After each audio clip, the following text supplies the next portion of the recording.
let's take a look at the starting offensive lineup for the Atlanta Falcons, coached by Lehman Bennett.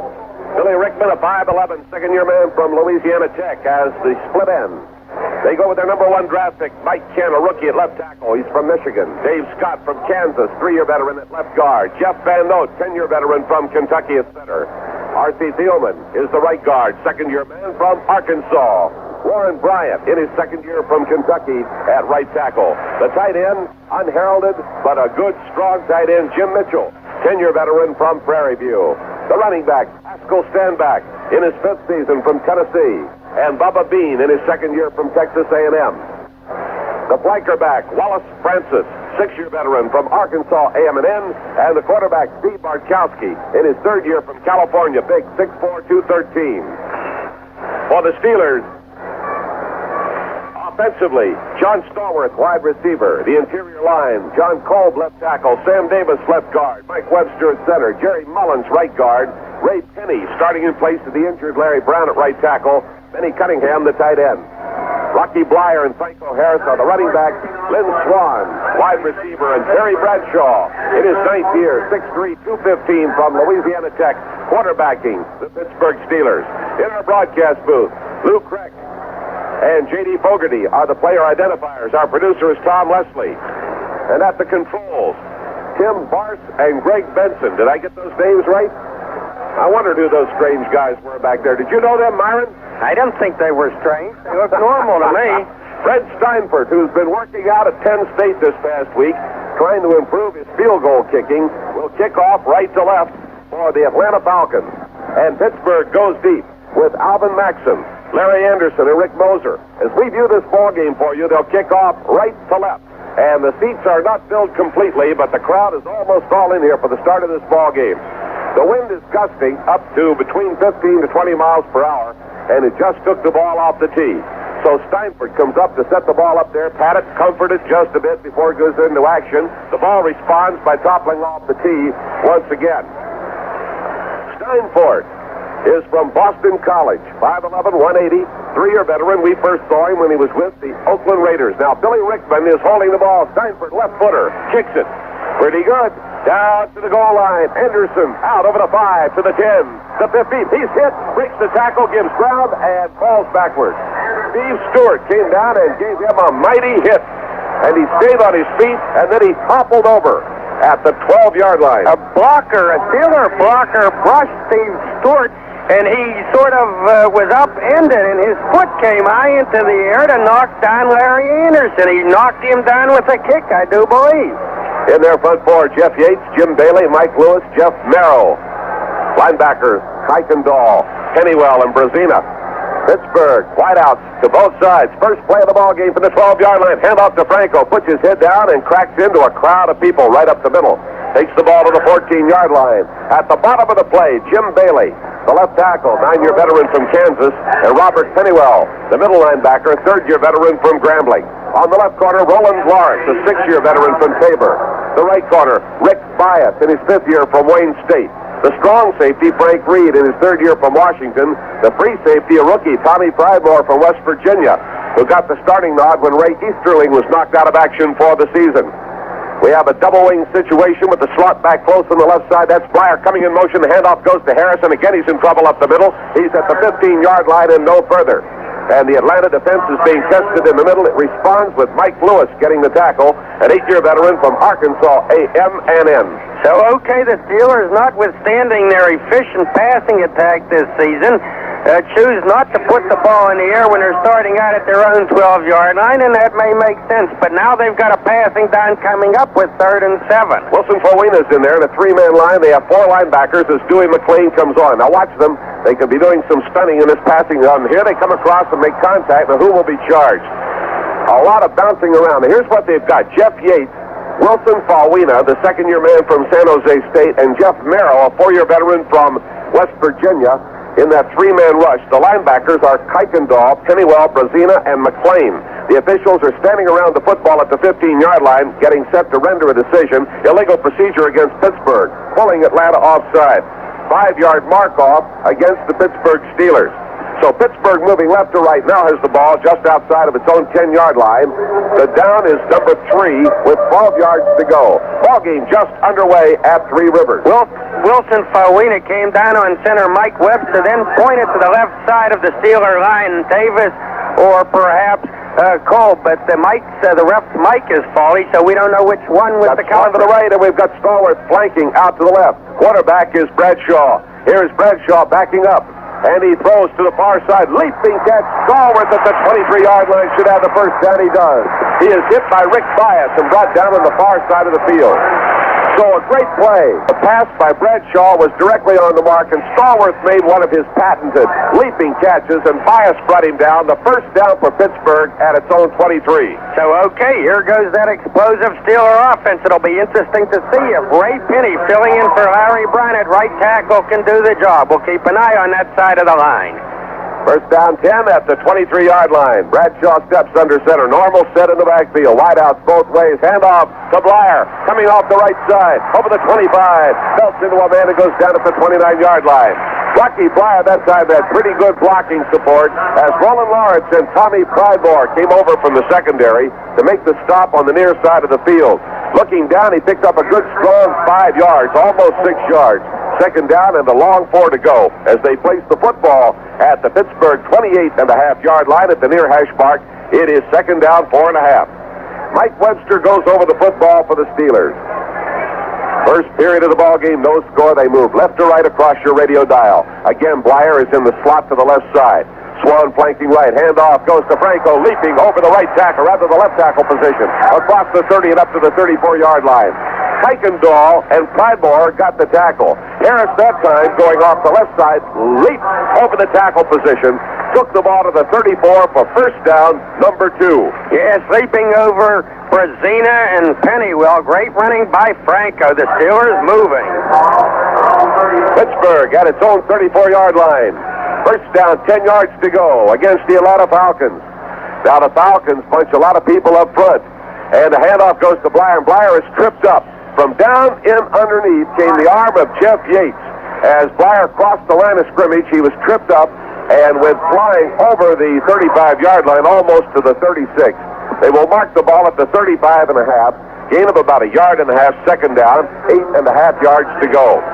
Jeff Yates, Jim Bailey, Mike Lewis, and Jeff Merrill up front. Kuykendall, Pennywell, and Brazina are the linebackers in the regular 4-3. Now they pull a man up on the left side. That gives them 2 backers set in the middle. As they go into that stack-over situation, Bradshaw firing out to the left side, completes the pass to Benny Cunningham at the 42-yard line, and Cunningham is wrestled back behind the 40. Rick Bias and Greg Brazina went to work on Cunningham defensively, and they're going to mark the ball at the 42-yard line, short of a first down, but the first completion of the afternoon to Cunningham. And the official marking the football at first looked like he was going to take a couple of yards away from Benny. He ended up taking perhaps only 1 yard away from him. The Steelers facing third down with a full 2 yards to go. Don't you forget and go home after the ball game, because we have that talk show down in the Steeler offices right after you get out of the locker room. Mm-hmm. Did you say I shouldn't go home? You should remember to stick around? Don't go home and leave me there alone. I'll tie a string to my finger. All right, they've got both ends tight to give the ball to Franco. He rambles off the right side, fights his way over the 45, brings the ball to the 47-yard line. Brazina and Pridemore get the tackle. Now you're seeing a very balanced Pittsburgh attack, working in a most diligent manner against the Atlanta defense. Nothing exciting, nothing gaudy, no gadget plays, just straight, hard-nosed football trying to establish their offense against one of the better defenses in the NFL. The running backs are Bleier and Harris. Stallworth wide left, Swan flanks right to the near side. Quick pitch back to Harris, running with blocker. Bleier cuts inside the block over the 50 and drives down to the Atlanta 46-yard line. The play carried to the far side of the field. Bleier gave him a block. Sam Davis was out there blocking. Brazina and Pridemore, both of whom have been busy, bring him down at the Atlanta 46-yard line, a gain of 8 yards. Brazina made the tackle, but he was also the object of Rocky's block, and don't believe Rocky didn't block him. He knocked him flying, but he ended up at the right spot to make the tackle. Rocky's block still made the run possible. at the Atlanta 46-yard line. First down 10. This time Bleier in the slot right to give to Harris. Running to the right. Finds nowhere to go. Cuts back and picks up about 2 yards. Make it 3 yards on the play. Kuykendall and Brezina close in on Harris to bring him down near the 42-yard line. Wait till they uncover the football. It is a first down. That is the fourth in a row for Pittsburgh, the nose of the football at the Atlanta 42. Now, if you watch the clock, you will see that Pittsburgh has had this football for 6 minutes and 20 seconds. And they, of course, started back at their own 12-yard line. No score in this ball game as yet. Bradshaw, the quarterback. Wideouts both ways. Handoff, Bleier. Bleier looks for the opening just off the left side and finds little running room as he is met by Robert Pennywell, the middle linebacker, and Greg Brezina. Give Rocky about a yard to the 41-yard line, and now they hustle Bauina back in there and bring Dewey McClain in, and they'll go to a 3-4, 3-down lineman, the 33 defense, on what they feel is a passing down. 2nd and 9. Franco has banged out 20 yards on 5 carries for a nice 4-yard average. Out of the huddle, Swan comes to the right. Stallworth sets up to the left. Bradshaw steps under center. The tight end is Benny Cunningham in a strong right formation. Bradshaw back deep, looking. There it goes. There's Cunningham. Takes it at the 22, over the 20 and down to the 18-yard line. Roland Lawrence makes the tackle. Benny Cunningham coming off the tight end post is shaken up after taking that pass and going to the Atlanta 18-yard line. The big guy from Clemson is injured, but Pittsburgh has a first down at the Atlanta 19-yard line. No score in the ball game. Timeout down on the field. We'll be right back. Rennie Cunningham now being helped with the Steeler bench. He suffered an injury to his left knee. That pass from Bradshaw to Cunningham was good for 22 yards, and what you had to admire there is Bradshaw's touch. It was just a feathery pass, placed perfectly at just the right speed as he lofted it over the linebacker. It's just a beautiful pass. The Steelers now at the 19-yard line, first down. Randy Grossman replaces Benny Cunningham in his 5th year from Temple, 6'1", 215. We give away size, 4 inches in height and about 30 pounds in weight. But a scrapper and a man with good hands. All right, the handoff to Harris finds the big hole to the left, cuts back against the grain, goes over the 15, and he may have the 13-yard line. Jeff Yates gets the tackle. Harris headed left and then cut back against the flow of the play and took it inside the 15 down to the 13-yard line, and it's a gain of 6 yards. 2nd down and 4 yards to go. Harris on the afternoon, 7 carries, 30 yards.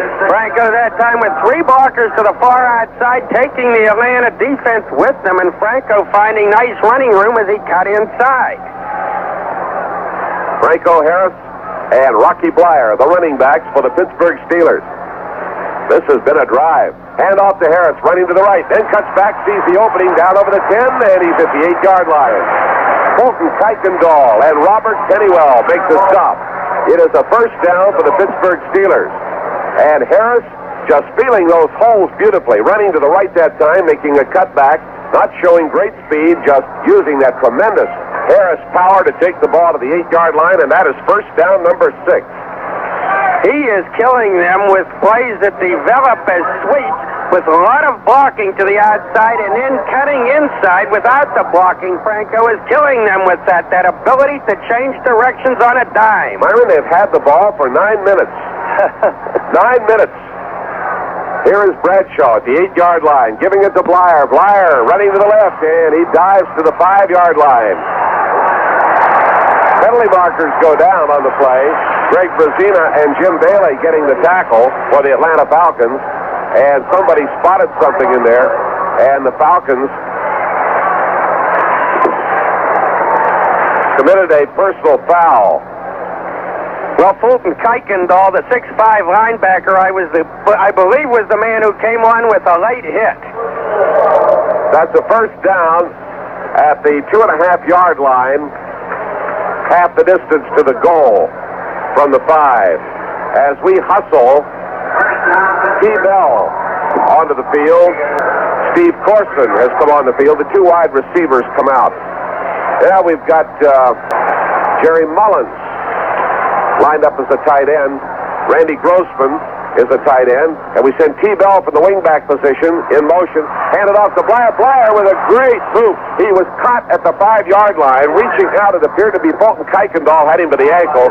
Stumbled, kept his balance like a ballerina, and got back to the 4. Robert Pennywell nailed him.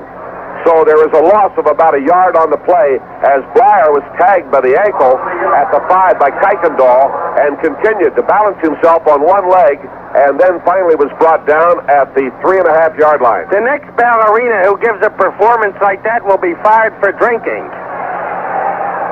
Wow. T-Bell, wing back right, 2 tight ends. Here is a fake by Bradshaw. He's back, throwing it too high for T-Bell down in the end zone. Big rush on Bradshaw. Tommy Frybor was covering in the end zone. Greg Brazina was firing in there. Pennywell was firing in, and Bradshaw had to unload that pass a little high. It went into a cameraman's equipment. 3rd down now, 3.5 yards to go. T-Bell out. Boone Mullins out, and we go back with our regular offensive alignment. 5:08 to play in the first quarter. At the 3.5-yard line, here's Bradshaw flipping a sharp one out to the right, and it is too low for Stallworth as he unloaded it again. And again, that rush was on. They were confounded by the defense. Wilson Paulina was coming in, Dewey McLean was coming in, and in the meantime, Frank Reed was covering, and the pass was thrown too quickly and too sharply low. So Roy Girella will try for a 3-pointer. Craig Colquitt holding. It's like they've moved to about the 11-yard line. The official has blown the whistle. The Steelers have had possession of this football for almost 10 minutes. They're 5 seconds shy of 10 minutes in this first period. Yes, they drove from their 12-yard line with the opening kickoff. The field goal attempt will be 21 yards. Colquitt, the rookie from Tennessee, is the holder. Snap, the ball is down, and Girella kicks it. 21-yard field goal is good. The Steelers take a 3-0 lead, and Steelers football continues after this timeout. Well, the word comes up from the bench that tight end Benny Cunningham will not play the rest of this ball game. He has an injury to his left knee, and obviously it's not a minor injury when you make a decision like that at this early point in the ball game that he will not play.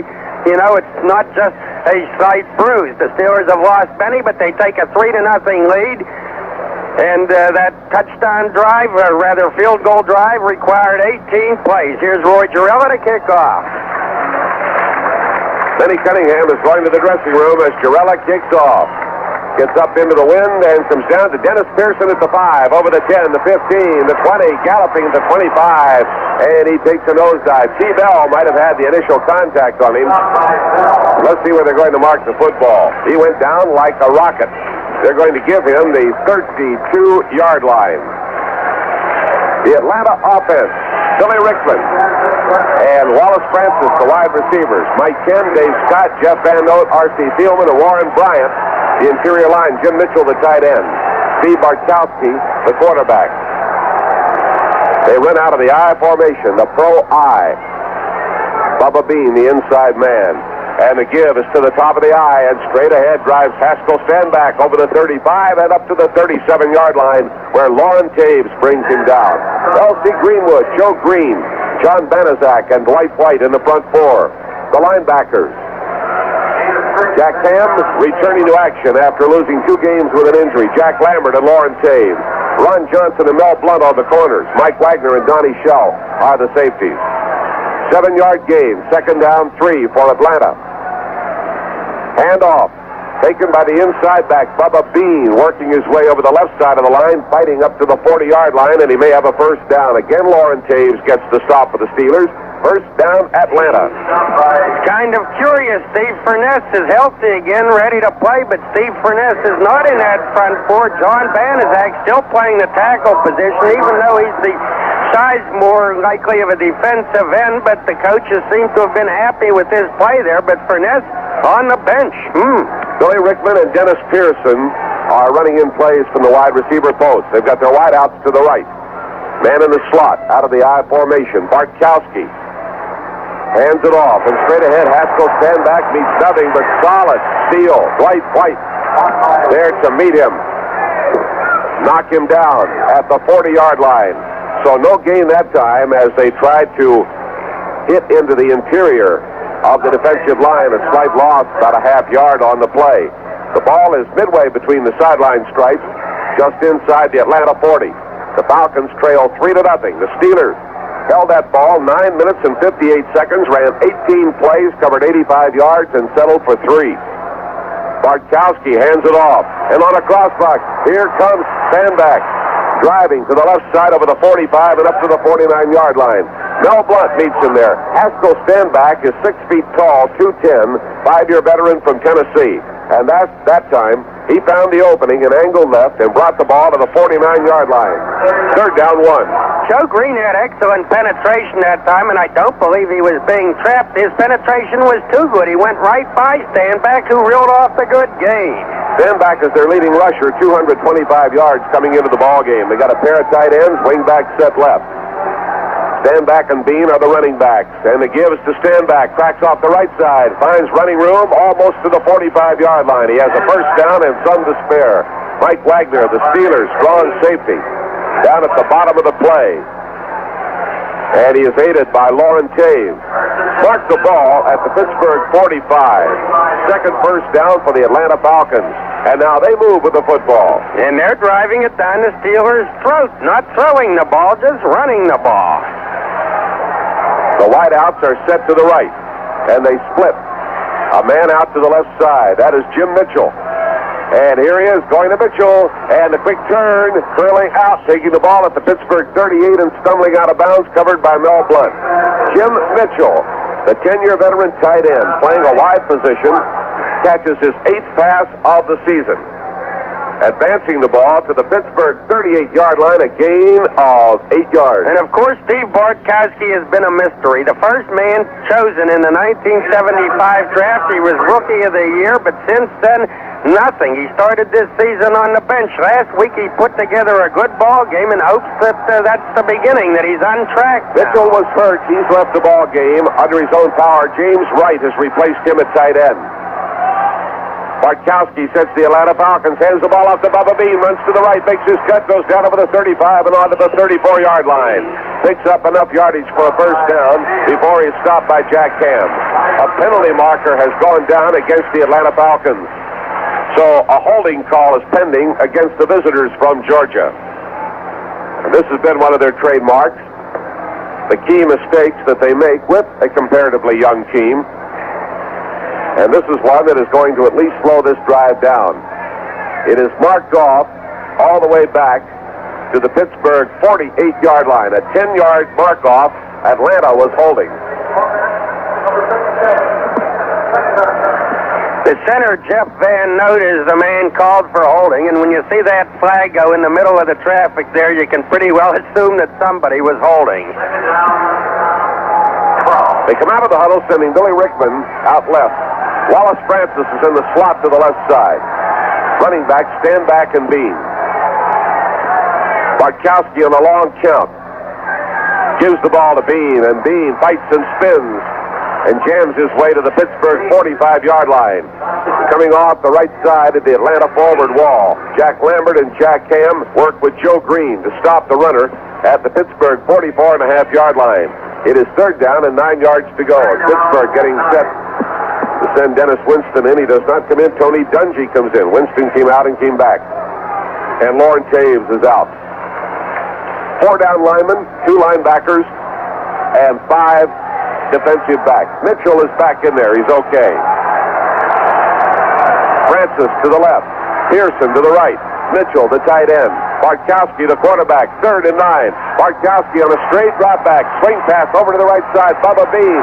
And they were looking for a screen. They didn't find it. Instead, John Banaszak came up to nail him at the Pittsburgh 47-yard line. They wanted a screen to the right side that time. The screen did not form. And Banaszak, the veteran from Eastern Michigan, made the play at the 47 and stopped the drive. Well, the Steelers came with a 4-man rush, perhaps not the 3-man rush that had been expected, and they had that play pretty well figured out. 2 men to the outside to take down the ball carrier. John James is the punter, standing at his own 40-yard line. Gets away, a high spiraling kick. Here's Randy Rudershan watching it. Bounce around inside the 10. Atlanta people around it, and it's rolling down inside the 5 to the 2.5-yard line. The Atlanta players could have allowed it to get even closer to the goal, but they downed it at the 2.5. With Pittsburgh leading 3-0, we have a timeout on the field, and we'll be right back. When a few moments ago, the Atlanta Falcons downed that football, that punt on the Steelers' 2.5-yard line. It was only the 4th time this season that the Steelers have failed to return a punt. They went into this game, it's amazing, having returned 27 out of 30 punts. That's flat fantastic. But this was a nice high kick that was just as well not fielded. So the Steelers will begin deep in the hole and try to put another one of those long drives together. They've been their trademarks this year, long drives. Steelers just inside their own 3-yard line. They move left to right, leading 3-0. Here's the handoff to Bleier, coming to the right, and then putting his head down and carrying it up to the 5-yard line. Good stiff resistance from Jeff Yates. A 6'3", 250-pound defensive end. Robert Pennywell, the middle linebacker, comes out of the play, and a penalty marker has gone down. So the official stands over the ball at the 5-yard line. Atlanta is getting the option being explained by the referee, so the penalty is pending against the Pittsburgh Steelers. Atlanta can take the down, giving Pittsburgh 2nd down and about 8 yards to go, or it could take the penalty. It's a holding call against Pittsburgh, and it will be declined by the Atlanta Falcons. So they take the 2-yard gain, 2nd down, 8, Pittsburgh at its own 5-yard line. As you look back on that Steelers scoring drive at the start of this period, you see that the Steelers have really wanted to reorganize their running game today, but let's see what they do here. John Stallworth wide left. Lynn Swan split to the right, the near side. Bradshaw backs up a little, throws out to Stallworth near the 9-yard line, and he backs out of bounds with the ball at the sideline. So it was designed for the short gainer, and nobody actually touched Stallworth. Rick Bias came over to cover, marked the ball at the 9-yard line, and it's going to be 3rd down and 3. Terry Bradshaw now 4 for 6. One of his 2 misses. He had T-Bell wide open in the end zone and overthrew him by a good margin, and that's rare for Terry Bradshaw, but he's now 4 for 6. Here they come out of the huddle. The Pittsburgh Steelers in the black jerseys, the gold pads. The Atlanta Falcons in white and crimson, white jerseys. Bradshaw dropping back to the goal line, now firing up the middle. Juggled by Randy Grossman at the 22-yard line, covered by Tommy Pridemore, incomplete. And that's the end of the first quarter. The score, Pittsburgh 3, Atlanta 0. Well, Randy Grossman should have had it. The pass was right there. It was long enough for the first down, but Randy dropped it. We'll be back after this pause on the Steelers Football Network. This is WVAM-FM Altoona, Country FM 100. Now back to Steeler Football 78.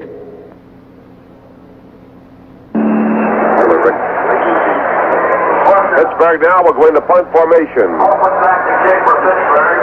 Billy Rickman is deep for Atlanta. Greg Colquitt standing about 5 yards deep in his end zone. The punt will carry right to left. Wind is hard to figure in here. Here's the snap. And he gets it off up into the wind, and here is Rickman at the 47. Running to his left inside the 45, cuts down over the 40 to the 35, now going to the outside, the 30, cuts, goes to the 25, and is brought down by Mel Blunt around the 23-yard line. Mel Blunt got the hit, aided and abetted by Larry Anderson, a 37-yard punt. And the return all the way back to the Pittsburgh 24-yard line. Well, first one man missed him, then Fred Anderson of the Steelers missed him. The big rookie, Colquitt, gamely made a try. He didn't succeed, so the kick return is clear to the 24. Crowd beginning to chant defense. Atlanta at the Pittsburgh 24. Wideouts both ways, operating out of the I formation. They give the stand back, and he hesitates, then cuts off the left side, coming inside the 20 and down near the 17-yard line. Haskell stand back, the ball carrier. Lauren Taves and Joe Green make the tackle. They mark the ball at the 17. From the 24, it's a gain of 7 yards. 2nd down, 3. 7 yards, 2nd down and 3. Stand-back, a 5-year veteran from Tennessee. Out of the huddle, they send Dennis Pearson wide left. They bring Wallace Francis to the right as a flanker. The tight end is Jim Mitchell. Here's the give to Bubba Bean. And he's brought down by Lauren Taves as he crosses the 15-yard line, goes down at the 14.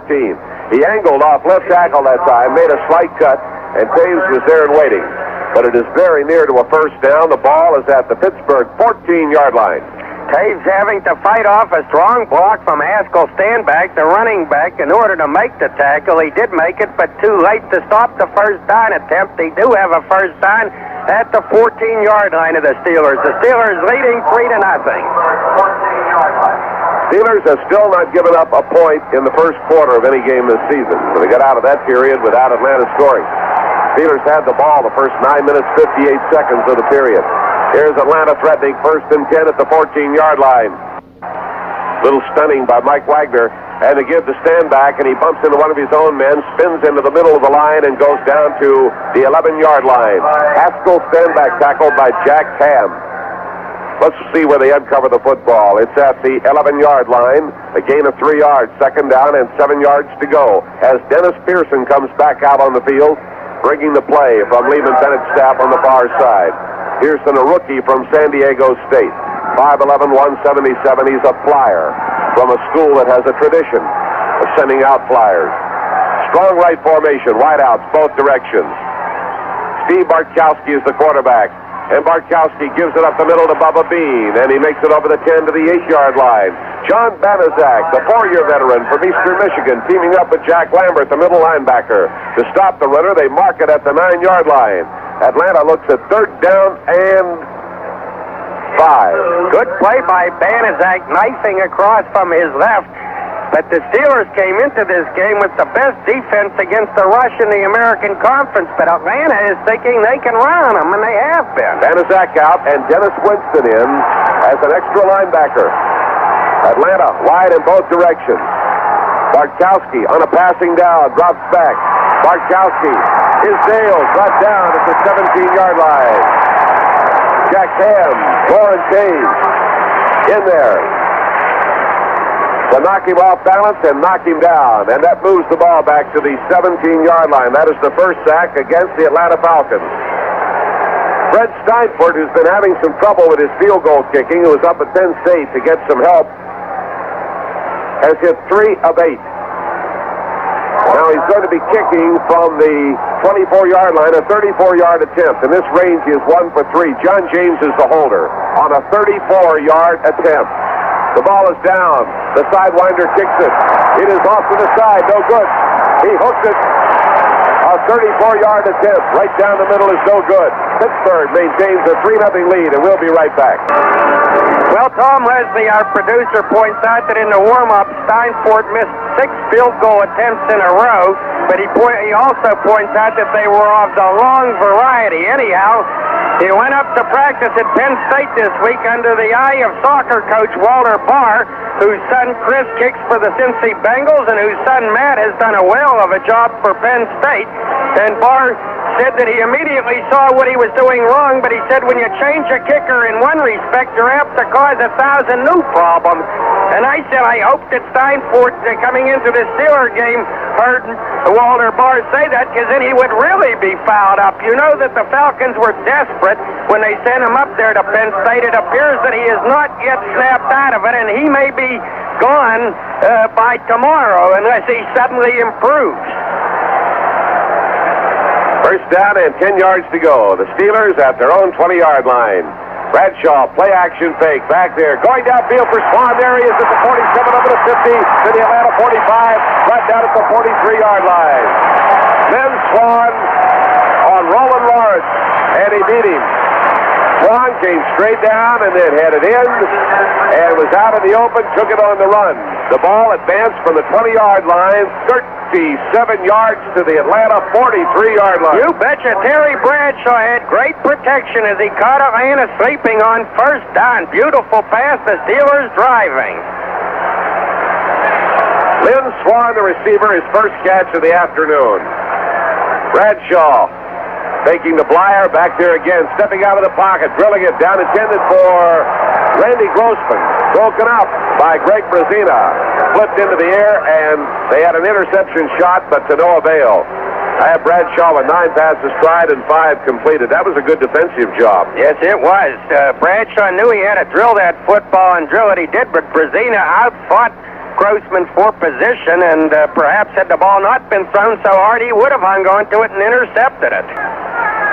A double wing, single setback. Right behind Bradshaw is Harris to give to Harris. Looking for the blocking, goes to the outside of the right at the 40, to the sideline, heads for the marker, and they mark him out of bounds at the Atlanta 35-yard line. Roland Lawrence, the cornerback, 6-year veteran from Tabor College, made the play on him, and he'll be about 1.5 yards short of a first down. Oh, and Rocky Bleier did a nice job of blocking as he delayed that Atlanta pursuit, and Franco swept outside around him to make the yardage. 3rd down and 1.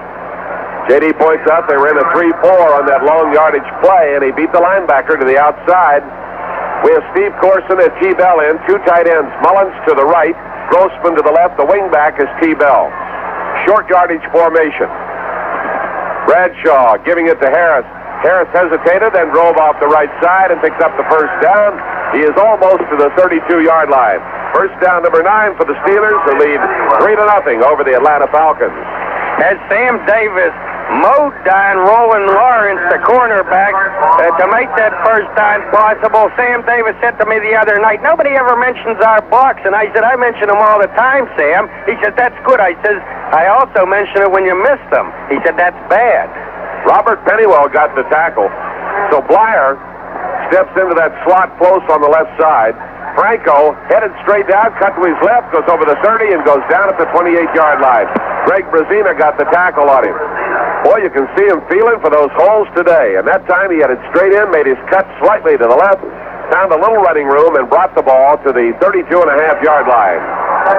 2nd down and 5 yards to go. That plays a winner. This is another pretty lengthy possession, is it not? Even though the 37 yards were eaten up on that one play, but they're controlling the clock a lot. Pittsburgh moving right to left in Atlanta territory at the 32.5-yard line. Now they pull a backer right up in the middle. Giving the ball to Franco. Runs to the right, hesitates, cuts back to the left, and cracks down inside the 25 to the 24-yard line. Robert Pennywell and Greg Brazina make the play for the Atlanta Falcons. Mark the ball at the Atlanta 24. It's going to be 3rd down, 1.5 yards to go, and here come Corson and T-Bell again. And Franco is in with 54 yards already. We've got 9 minutes and 30 seconds remaining yet in the second period. The Steelers leading 3-0 and driving. The wide receivers are out. T. Bell is going to line up as a tight end to the left, and Randy Grossman takes the wing to the right. Here's Bradshaw giving it to Bleier. Bleier trying to get off the right side. He does. He skips and hops and goes off right tackle down to the 20-yard line. Fulton Kuykendall finally brought the rock down. Robert Bleier from Notre Dame carrying the ball for the Steelers to the 21-yard line where they mark him down.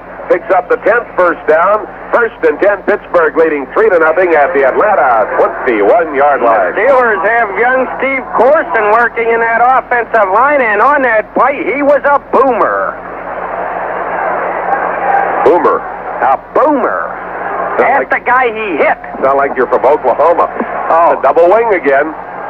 Stallworth to the left and Bleier in the slot to the right, and the give to Franco over the right side, cuts back at the 15, down to the 10 and on to the 9. Made his move inside right tackle. Got across the line of scrimmage, cut back to the left, went to the 15, out inside the 10 to the 8.5-yard line where Brazina and Pridemore bring him down. First down, goal to go for the Pittsburgh Steelers. Their 11th first down. They started back at their 20-yard line. They've been a long drive team. 15 out of their 16 touchdown drives this year going at least 50 yards. This is a very important drive, and the touchdown is needed right here against a tough defensive team. And the give is to Bleier. Bleier over the right side. He's ready for pay dirt. He's into the end zone for a touchdown. Bleier came over the right side, then went out to the right and got out beyond the secondary. Roland Lawrence could not stop him, and he went into the end zone unmolested for a Pittsburgh touchdown, and the Steelers lead it 9-0. Rocky Bleier found a hole as big as a basketball court. He rambled inside the left linebacker, Kuykendall, and then beat the cornerback, Lawrence, into the corner. It was no sweat for the Rock. Girella kicking. Colquitt holding at the 10-yard line. Ball is down. It is up there. And it is good. Pittsburgh takes a 10-0 lead, and Steelers football continues after this timeout. 8 minutes remaining in the second quarter. The Steelers lead the Atlanta Falcons 10-0. Rocky Bleier gets his second touchdown of the season. Jarrella kicks off right to left. Angling to the sideline, and here they come out of the 10, the 15, up to the 20, the 25, the 30. That's George Franklin with the ball, and he's cracked down at the 32.5-yard line. Franklin brought down by Tony Dungy of the Pittsburgh Steelers.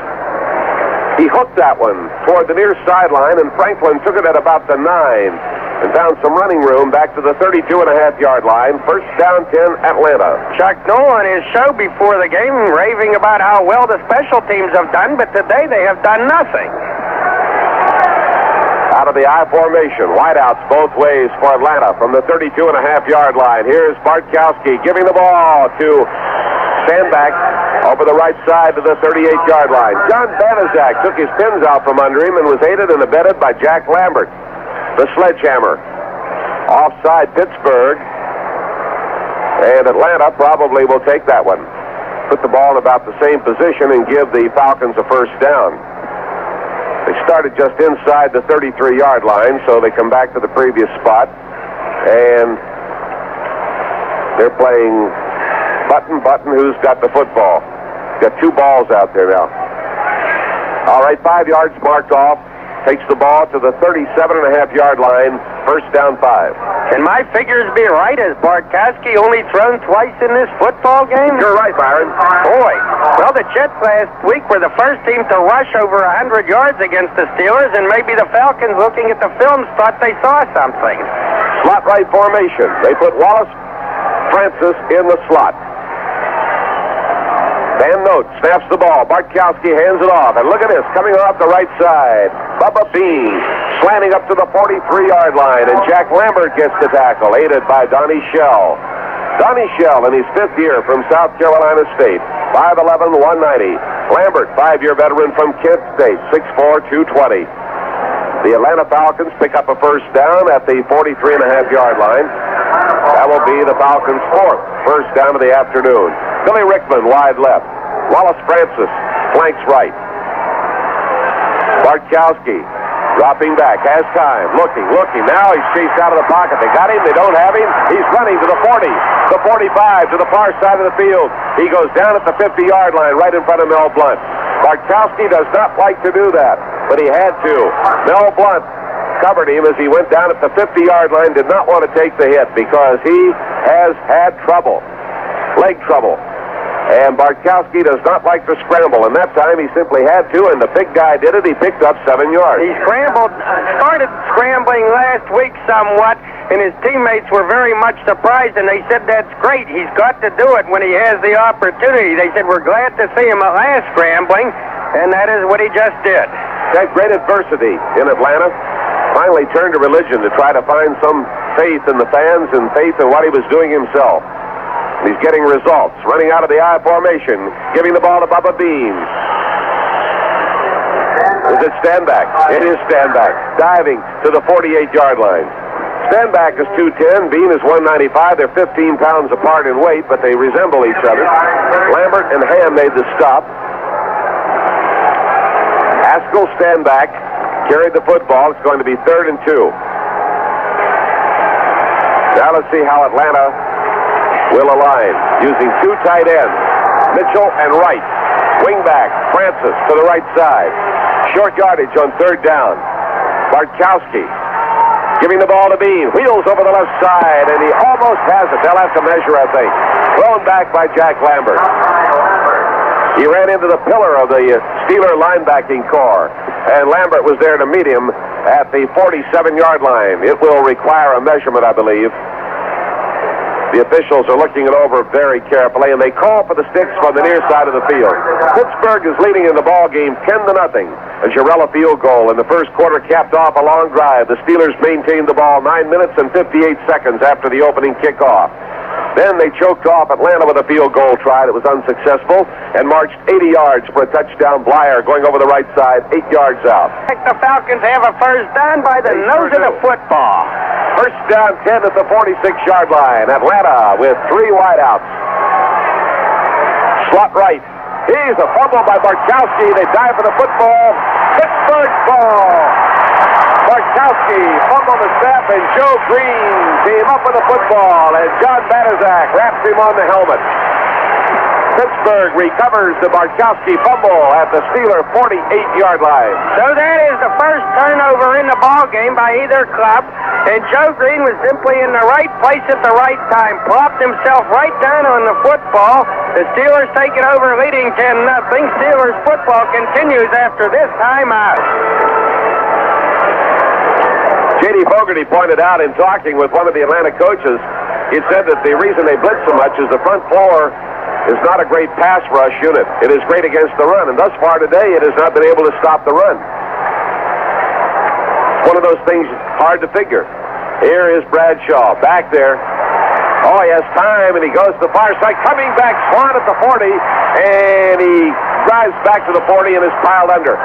He may have the first down. Swan had to come back to the 40 to take it, and his momentum brought him back to about the 42-yard line. Roland Lawrence and others tied into him, and they're going to mark the ball at the 40.5-yard line. First down, Pittsburgh. Yes, he tried to loop around Frank Reed, who was defending on the pass, and almost lost the first time, but fought his way back up to the, down to the Atlanta 40.5-yard line to get the first down by a hair. Swan has 29 catches on the year, 384 yards. His second catch of the day. Bradshaw sets them at the Atlanta 40-yard line. Terry Bradshaw, play action, fake to Bleier. He goes to pass. Ball flies out of his hand. Now what will the ruling be? They're giving it to Atlanta. Jim Bailey recovers it. Bradshaw's arm went back, and the ball slipped out of his hand. And it is ruled a fumble. He did not come forward with it. It dropped off his hand, so Atlanta recovers at the Pittsburgh 49. Yes, Terry had good protection around him, and he cocked that arm, and as he tried to bring it forward at the top of the delivery, the ball flipped back off his hand. It was a close one, I'll tell you that. The crowd is booing, and they're not booing Bradshaw, they're booing the officials. And I think that was a good, strong call, because he brought his arm back, and the ball just slipped off. It slipped off just as he started to bring it forward. It's just so close.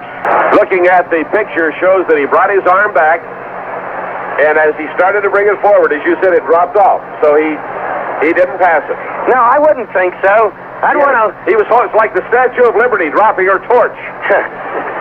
Well, anyhow, who put what on the football? Because nobody touched him, and why did it disappear from the palm of his hand? Get your glasses and look for Oakland out. I was just going to say, if this were the Oakland Raiders, you'd have to be suspicious. But in any event, the Steelers, after getting the football on a turnover when Bartkowski fumbled and Joe Green recovered, now turn the ball back to the Falcons on a quarterback turnover or quarterback fumble. 4:06 remaining in the second period. Steelers leading 10-0. Busiest man on the sideline right now is Tony Parisi, spraying a new layer of stickum on Terry's hand right now. That really was a weird play. And you wouldn't figure the ball would be sweaty on a cool day in the 40s, the low 40s, but nevertheless, there it was. It's really something, the way that the Falcons have persisted in running against the Steelers. And I wonder if the Steelers are just as happy with that Atlanta game plan as the Falcons are. The crowd is unhappy with the Atlanta Falcons or with the officials. It was a good call. Bradshaw a little embarrassed. He has a right to a mistake. Here's the handoff to Bean trying to get to the outside, and boy, they had him nailed. Lawrence Taves played him beautifully, then got help from Jack Lambert. As he ran to the left and turned the corner, he'll get about 2 yards. Isn't it fun after the game when you go down to talk to Bradshaw and say, what about that play where you lost the football? And then listen to his explanation. He's something. He'd say, golly. I don't know. Shoot, I don't know what happened on that play. You tell me. Second down and 8. Atlanta has everybody wide that it can get wide. Mitchell, the tight end, is wide to the left. Slot right. Bartkowski sailed by L.C. Greenwood back at the 40-yard line. Wowee! The Arkansas A&M like greased lightning. The 10-year veteran firing through to sack. Bartkowski, the second sack of the afternoon for the Steelers. And that is a loss all the way back from the Pittsburgh 47 to the Atlanta 40, a 13-yard loss on the sack. Denny Winston comes in, replacing John Banaszak. We go with 4 linebackers. 33 defense, and they're looking for the pass. Third down and 22 yards to go. Atlanta with a maximum protection set in the backfield, and instead they hand the ball off to Bean, flagged down. He stumbles, goes down at the line of scrimmage. Bubba Bean trying to get off the left side nail. The penalty marker has gone down. And it's against Atlanta, according to Jack Ham. Steelers will decline it, and Atlanta will give up the football. Donnie Shell having words with one of the officials. Atlanta called for illegal procedure.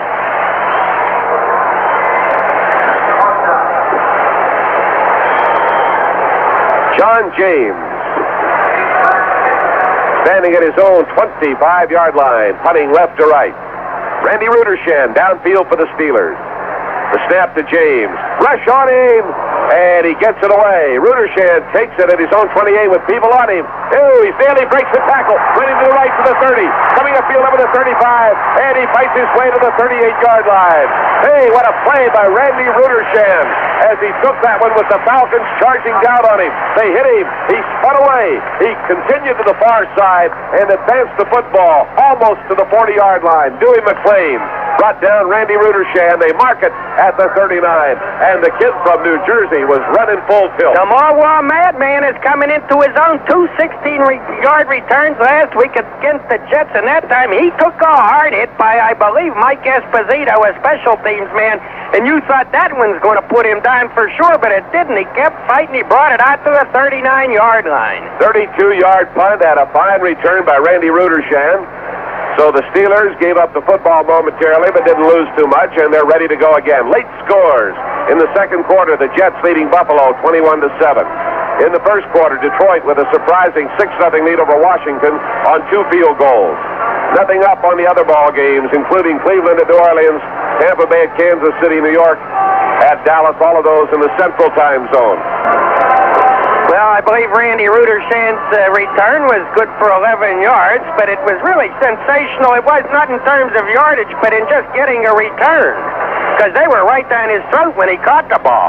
I thought maybe they were going to take his head off his shoulder pads, and boy, he is tough. He of the blonde locks, and he run with that football. Give to Franco, off the left side, cuts back, and he goes to the 45-yard line. Franco Harris. Jim Bailey makes the tackle. Harris running with that typical Franco Harris action today, where he just simply heads in one direction, watches for that hole. He seems to sense it. He finds it, and he's good for the 6 yards this time. He's got a mere 70 yards thus far in the ball game. Oh, man. It is 2nd down and 4 for the Steelers at their own 45-yard line. They lead 10-0. Here's the give to Bleier, and Bleier trying to move to the right is nailed along the line of scrimmage. Nowhere to go for the Rock this time. Jeff Merrill and Greg Brazina make the stop. Merrill is a 4-year veteran from West Virginia, and they liken him with his blonde locks to some well-known wrestler down in the Southland, where they go big for stock cars and wrestling, and they call him not Gorgeous George, but something equally inappropriate.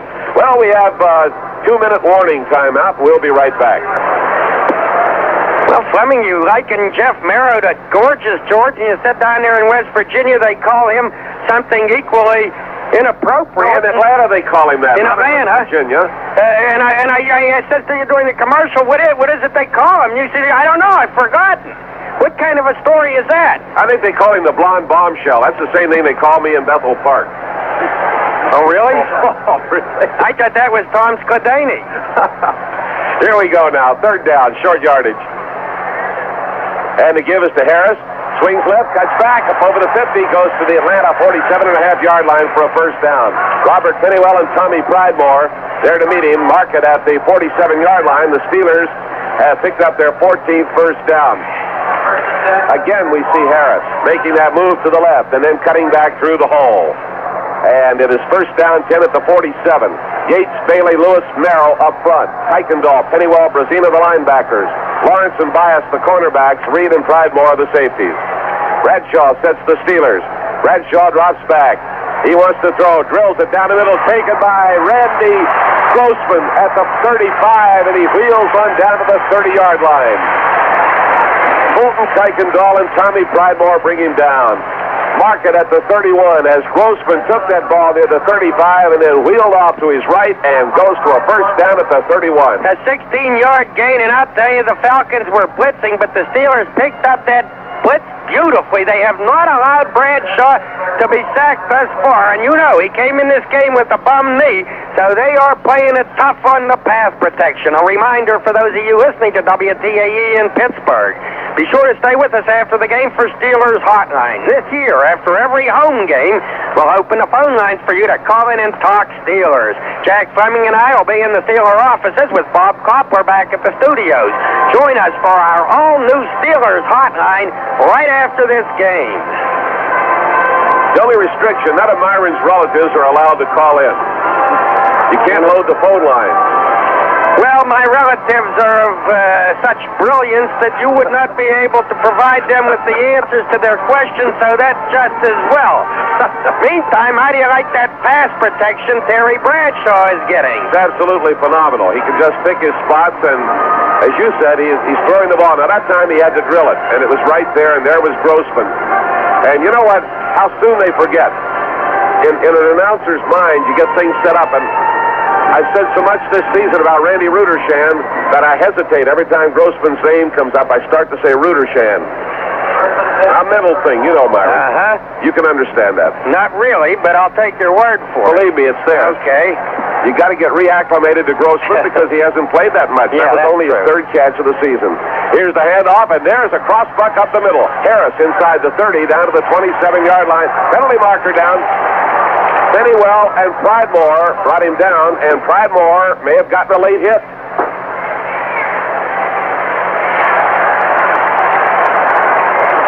Let's see what they're going to do from the 26.5-yard line. Should be half the distance to the goal. They're taking it down to the 12.5. Now let's see what the call is.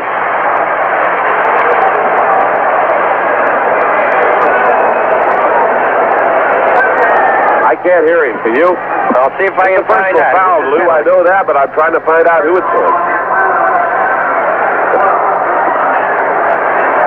Lou's going personal foul. You're right. Bradshaw back again to get the rush on him. He gets rid of it. Flag goes down. They came after Bradshaw. The pass is incomplete. But the charge, personal foul against Frank Reed. They had a blitz on. Reed was blitzing. Bradshaw went to the end zone to Stallworth, who was pretty well covered. I was not watching Stallworth that much because Bradshaw got worked over and the flag went down, and it will be half the distance to the goal again. No question about it. Frank Reed had a lot of time to pull up. He did not slam Bradshaw to the ground, probably because the ref was yelling, "Don't you dare touch him," as he touched him, and probably he held up at that point, but it was a good call without any question. A case of protecting the quarterback from an unnecessary hit. 1:06 remaining in the first half. The Steelers at the 6-yard line. Franco unofficially with 85 yards in the first half. Can he get 100? Give it to him for 6. So that'll give him 91. Pennywell and Bias had Stallworth covered. Those have been two big mistakes for Atlanta. Pittsburgh is at the 6-yard line.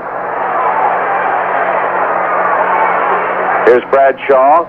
Delay, rolling out to the left. Got a man coming after him, and he goes to the end zone for the touchdown. Bradshaw rolled out to the left. Tommy Pridemore was coming across, the only person who had read the play, and Pridemore could not keep him out of the end zone. He forced him out of bounds, but he crossed inside the pylon for the touchdown. So Bradshaw faked the Atlanta defense that time. Inside fake, back as though to pass, rolling left and into the end zone, and carried it in over Pridemore. Old peg leg, just a play for peg leg, huh? Girella will go for the point after. Steelers leading 16-0. Ball is down. Roy kicks it. It is good. 17-0 lead for the Pittsburgh Steelers as they go 61 yards on 6 plays, and Bradshaw wheels out to the left and carries it 6 yards for the TD. You betcha. Faking the rollout. That was it. It was not at all a missed handoff. That was the play, the way the play was planned.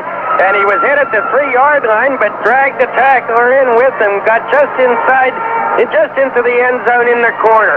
So here are the Steelers now leading 17-0 with 59 seconds remaining in the second quarter. The Falcons have been running the ball against them, but I have to feel that the Steelers perhaps don't object to that. The Falcons possibly playing to hold the score down with that running strategy. It has not paid off in a single point. They had a shot, but Fred Steinfort blew a field goal attempt. And so they trail, and they're being whitewashed 17-0. All right, I suppose we will not see anything of note in the remaining seconds, but Roy Jarrella is teeing up the ball. Here's Jack Fleming. Jarrella will kick it off. Dennis Pearson is down deep for Atlanta. Heavy clouds now, no sunshine, and Jarrella's kicking a squib type down, bouncing back to the 5-yard line. George Franklin over the 10, the 15, the 20, 25, the 30, and he goes down at the 34-yard line. So the tackle for the Steelers made by Tony Dungy and Dennis Winston. And we will mark the ball at the 34-yard line. First down, 10 Atlanta, and the clock stops on that return. It's 52 seconds to go in the first half, and Pittsburgh leading 17-0. New England leads Philadelphia 17-0 in the second period. The Jets over Buffalo 28-7 in the second period. 3 wideouts set for Atlanta, including they have 3 wide receivers in there. Bartkowski blocked. Bartkowski's pass blocked by Dwight White. Here's what we have. Bartkowski standing in that pocket, and they were coming at him, and he stayed in, he cocked his arm and threw, and Dwight White just batted it right back at him. Dwight White had looped around into the middle there and was up against about 3 blockers and was more or less biding his time to make a rush to find an opening, and then he started to make it, and he had that big Dave Scott in front of him, 285 pounds, and he just reached up over him and knocked down the pass. Second down, 10 at the Atlanta 33.5-yard line. 47 seconds remaining in the second quarter. They're wide in both directions. Rickman, Pearson, and Francis all set wide. Bartkowski back again. Now flips it to the safety valve man, Bubba Bean, in the left flat up over the 35, the 40, and on to the 43-yard line. Jack Lambert made the stop. They had Bubba Bean just floating out there to the left in a swing situation, and he was looking downfield. He had nobody. So he gave it to Bubba Bean, and Bean brings it up almost to a first down at the 43-yard line. Not quite. And Steve Bartkowski is now 3 for 4. Bean has caught 2 of those, and one of those 2 he caught was for minus yardage. Atlanta stops the clock, 37 seconds remaining. So the Pittsburgh Steelers lead the Falcons 17-0. No time to look forward to another game. Tunnel vision, coached by Chuck Noll, 1 game at a time. But we've got to tell you, next Sunday afternoon, we are at the Lakefront Stadium in Cleveland, and that shapes up as what they would have called in the old days a Pier 6 brawl. Well, I was talking to J.T. Thomas the other day, Jack, and he scouted the Cleveland-Houston game last week when the controversial call brought wine jugs and whiskey bottles out of the stands and forced them to move the play to the other end of the field. And J.T. said it was something fierce. And I said, J.T., I'm afraid that when the Steelers go down there and those fans remembering that fumble that was not called here a few weeks ago, they may have to play the whole game at that end of the field. Well, move it out in the lake. 37 seconds to go. 3 wide receivers. Give the ball to Bean, and Bean cuts over the left side, and he moves it to the 50-yard line, and L.C. Greenwood brings him down from the rear. And it's a first down. Atlanta's 6th first down in the ball game. And the Falcons call timeout, stopping the clock with 32 seconds. They move the ball back near the 49-yard line. It's first down 10, Atlanta, outside of its own 49-yard line by inches. And the Pittsburgh Steelers send Jack Lambert off to the side to talk with George Perlis, the defensive coordinator, and other members of his staff. As a matter of fact, all the coaches are down there because they have vacated the booth to your left. The Falcons have one timeout remaining. L.C. Greenwood on that play trying to strip the ball carrier of the football. I guess L.C.'s thinking, being that, well, he's got the first down. Let's see if we can get the football off him. I do believe that you'll often see attempted stripping of the football on plays such as that, and why not? But it didn't work, so the Falcons still have it at their own 49-yard line, trying to get within field goal range. All right, the Steelers deploy defensively. Ron Johnson, Mel Blount on the corners. Tony Dungy is the fifth defensive back. Wagner and Shell are in there. Bartkowski at the controls of the Atlanta Falcons, and Bartkowski is back there. There, let's fly, and it is an intercepted. It came off the shoulder of Bubba Bean. There's a dive for it, and Pittsburgh has intercepted. Mel Blount came over. Now, here's what happened. Bean coming out of the backfield. Bartkowski fired him a sharp pass that came off his shoulder, bounced into the air, and Mel Blount made a diving interception at the Pittsburgh 42.5-yard line. Off the shoulder of Bean, and Blount, a diving interception. First down, 10 Pittsburgh. Yeah, Mel Blount picked it off a few inches above the ground. Good interception, a diving play by Blount as Taves took Bean out of the play after he had missed the pass. Blount's first interception of the season. That's his 36th career interception, the second most in Steeler history. Bradshaw rolling right, seeing nowhere to go, and then going down on the turf. Wanted to do something out to the right, and saw he had nowhere to go, and down, and they jumped on him, which is their right to do, and he limped a little as he got up, and he'll be okay, and they're going to let the clock turn down. So time is running out in the first half of this ball game at Three Rivers Stadium in Pittsburgh. The undefeated Pittsburgh Steelers have built up a 17-0 lead. Bradshaw talking now with the officials momentarily.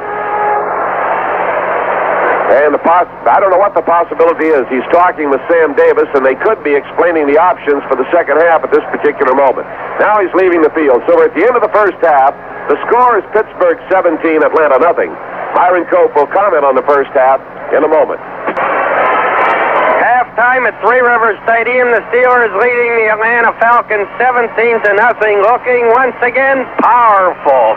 When the Steelers, after the opening kickoff, drove from their own 12-yard line practically to the front door of the Falcons' goal line and then had to settle for a field goal, why, that was a disturbing feeling that you may have experienced. I know I did, because when you see a team possess the football for almost 10 minutes, which certainly is to the coach's heart's delight, and then have to settle for 3 points, funny things begin to happen to that team.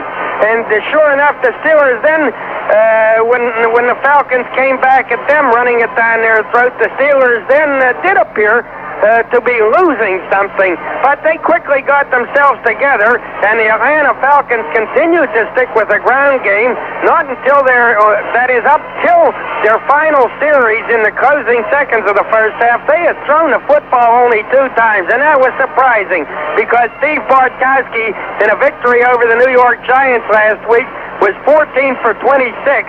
He threw for 226 yards, and everybody was talking about how Bartkowski was showing signs of living up to the big star that he was expected to be when he was a first-round draft pick, indeed the first player chosen in the draft in 1975. But what do the Falcons and Coach Lee Bennett come out here with in mind? Why, they come out with a relentless ground game that has netted them 0 points. They've moved the ball okay, up past midfield, but not down where it counts. The Steelers there come up with the big play, and I would guess are totally content to let Atlanta use up time if they prefer to continue doing that, trailing 17-0.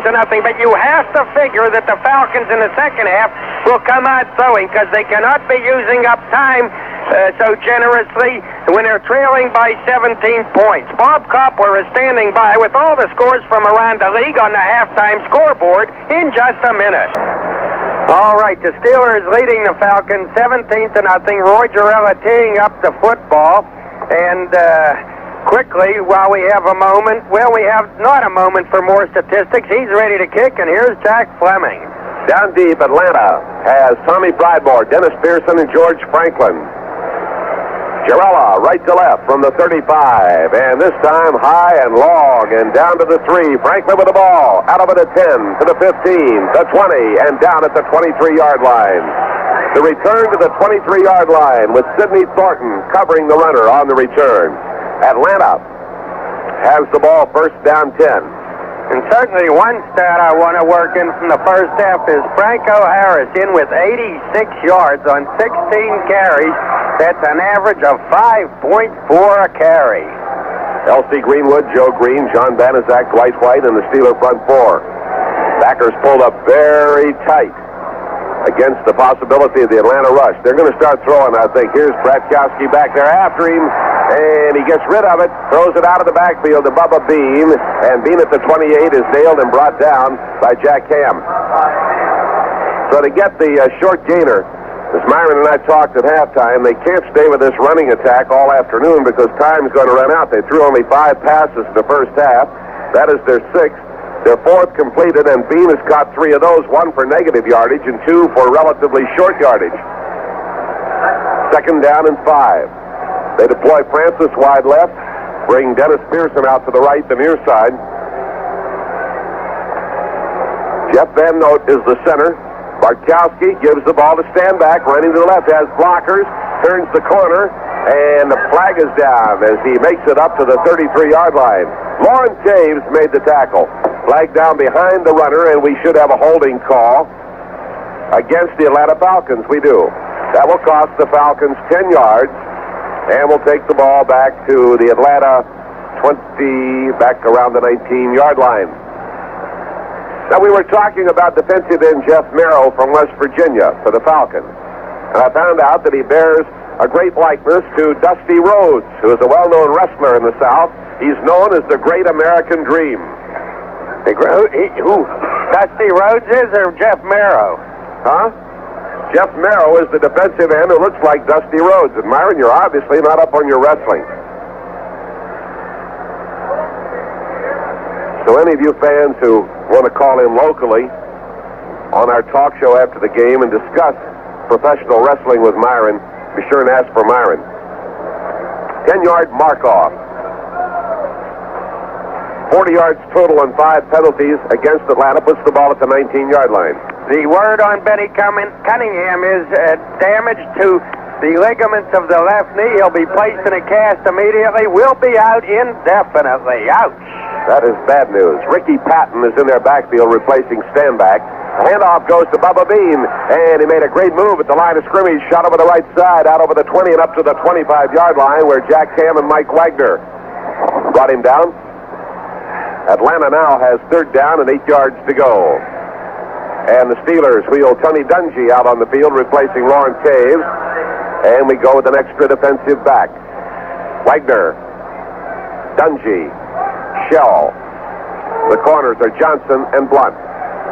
Blunt picks up the man to the right, and Johnson picks up the man to the left, almost head-to-head. Here is Bartkowski back, and again he hits the man out of the backfield, Ricky Patton, and he's along the 25 and then nailed by Jack Ham. Ham has solved that problem twice. That was Ricky Patton, the rookie from Jackson State. They got a flag down on the play.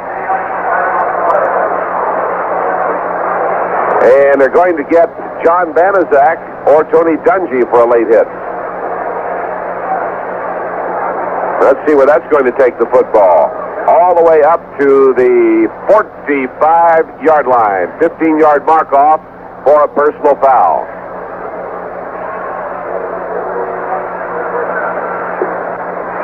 In the process, they have completed their 5th pass,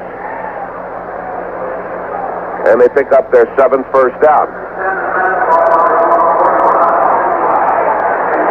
It was John Banaszak on the late hit. Slot left formation. Handoff, top of the eye. Haskell Stanback. Up to the 48-yard line. Jack Lambert makes the tackle. 2nd down and about 8 yards to go. Spotted at the 47. They have Dennis Pearson wide left.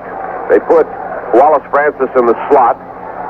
And they bring Bubba Bean up as the wingback to the right in a double wing formation. Here's Bartkowski back to there. He got him. Down he goes. L.C. Greenwood looped around him and hit him from the rear. He was cornered up front by Dwight White, and that is the third sack of the afternoon against Bartkowski, and it puts the ball back near the 40-yard line. And the big fella, Bryant, playing opposite to L.C. Greenwood, tried to hold him by the shirt as L.C. went by him because he'd been outplayed, but L.C. wouldn't even have any of that, and he did move in on Bartkowski to get his second sack of the ball game. Jack Ham has one, L.C. has two. John Banaszak comes off the field, and Dennis Winston in as the fourth linebacker. Look at the Steelers bunch those people up front. Third down and long yardage. Oh, they're coming. And they got it. Ooh, he skips away, and he gets rid of it downfield, and it's caught at the Pittsburgh 45-yard line by Billy Rickman, and he goes down at the 40. Nailed by Mike Wagner. Oh, they had a great rush that time on Bartkowski.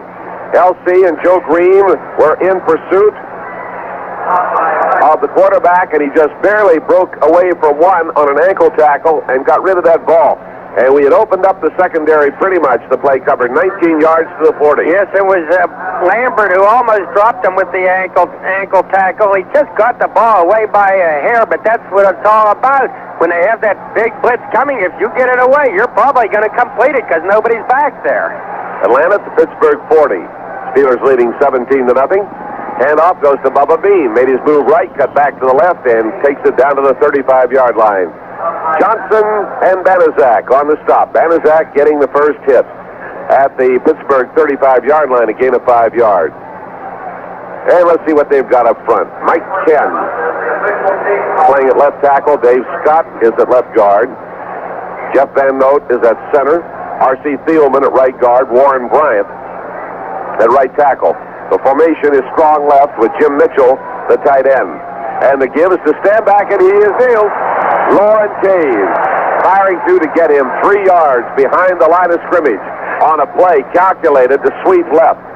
And Taves came firing through to nail the runner back at the 38-yard line. A loss of 3 yards. It will be 3rd and 8.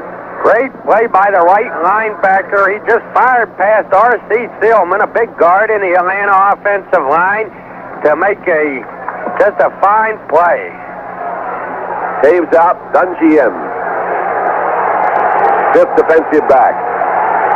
They're using Mitchell as a wide out to the left. Slot man to the right. Bartkowski throwing and hitting his man Bubba Bean, but he can't hold it at the 35.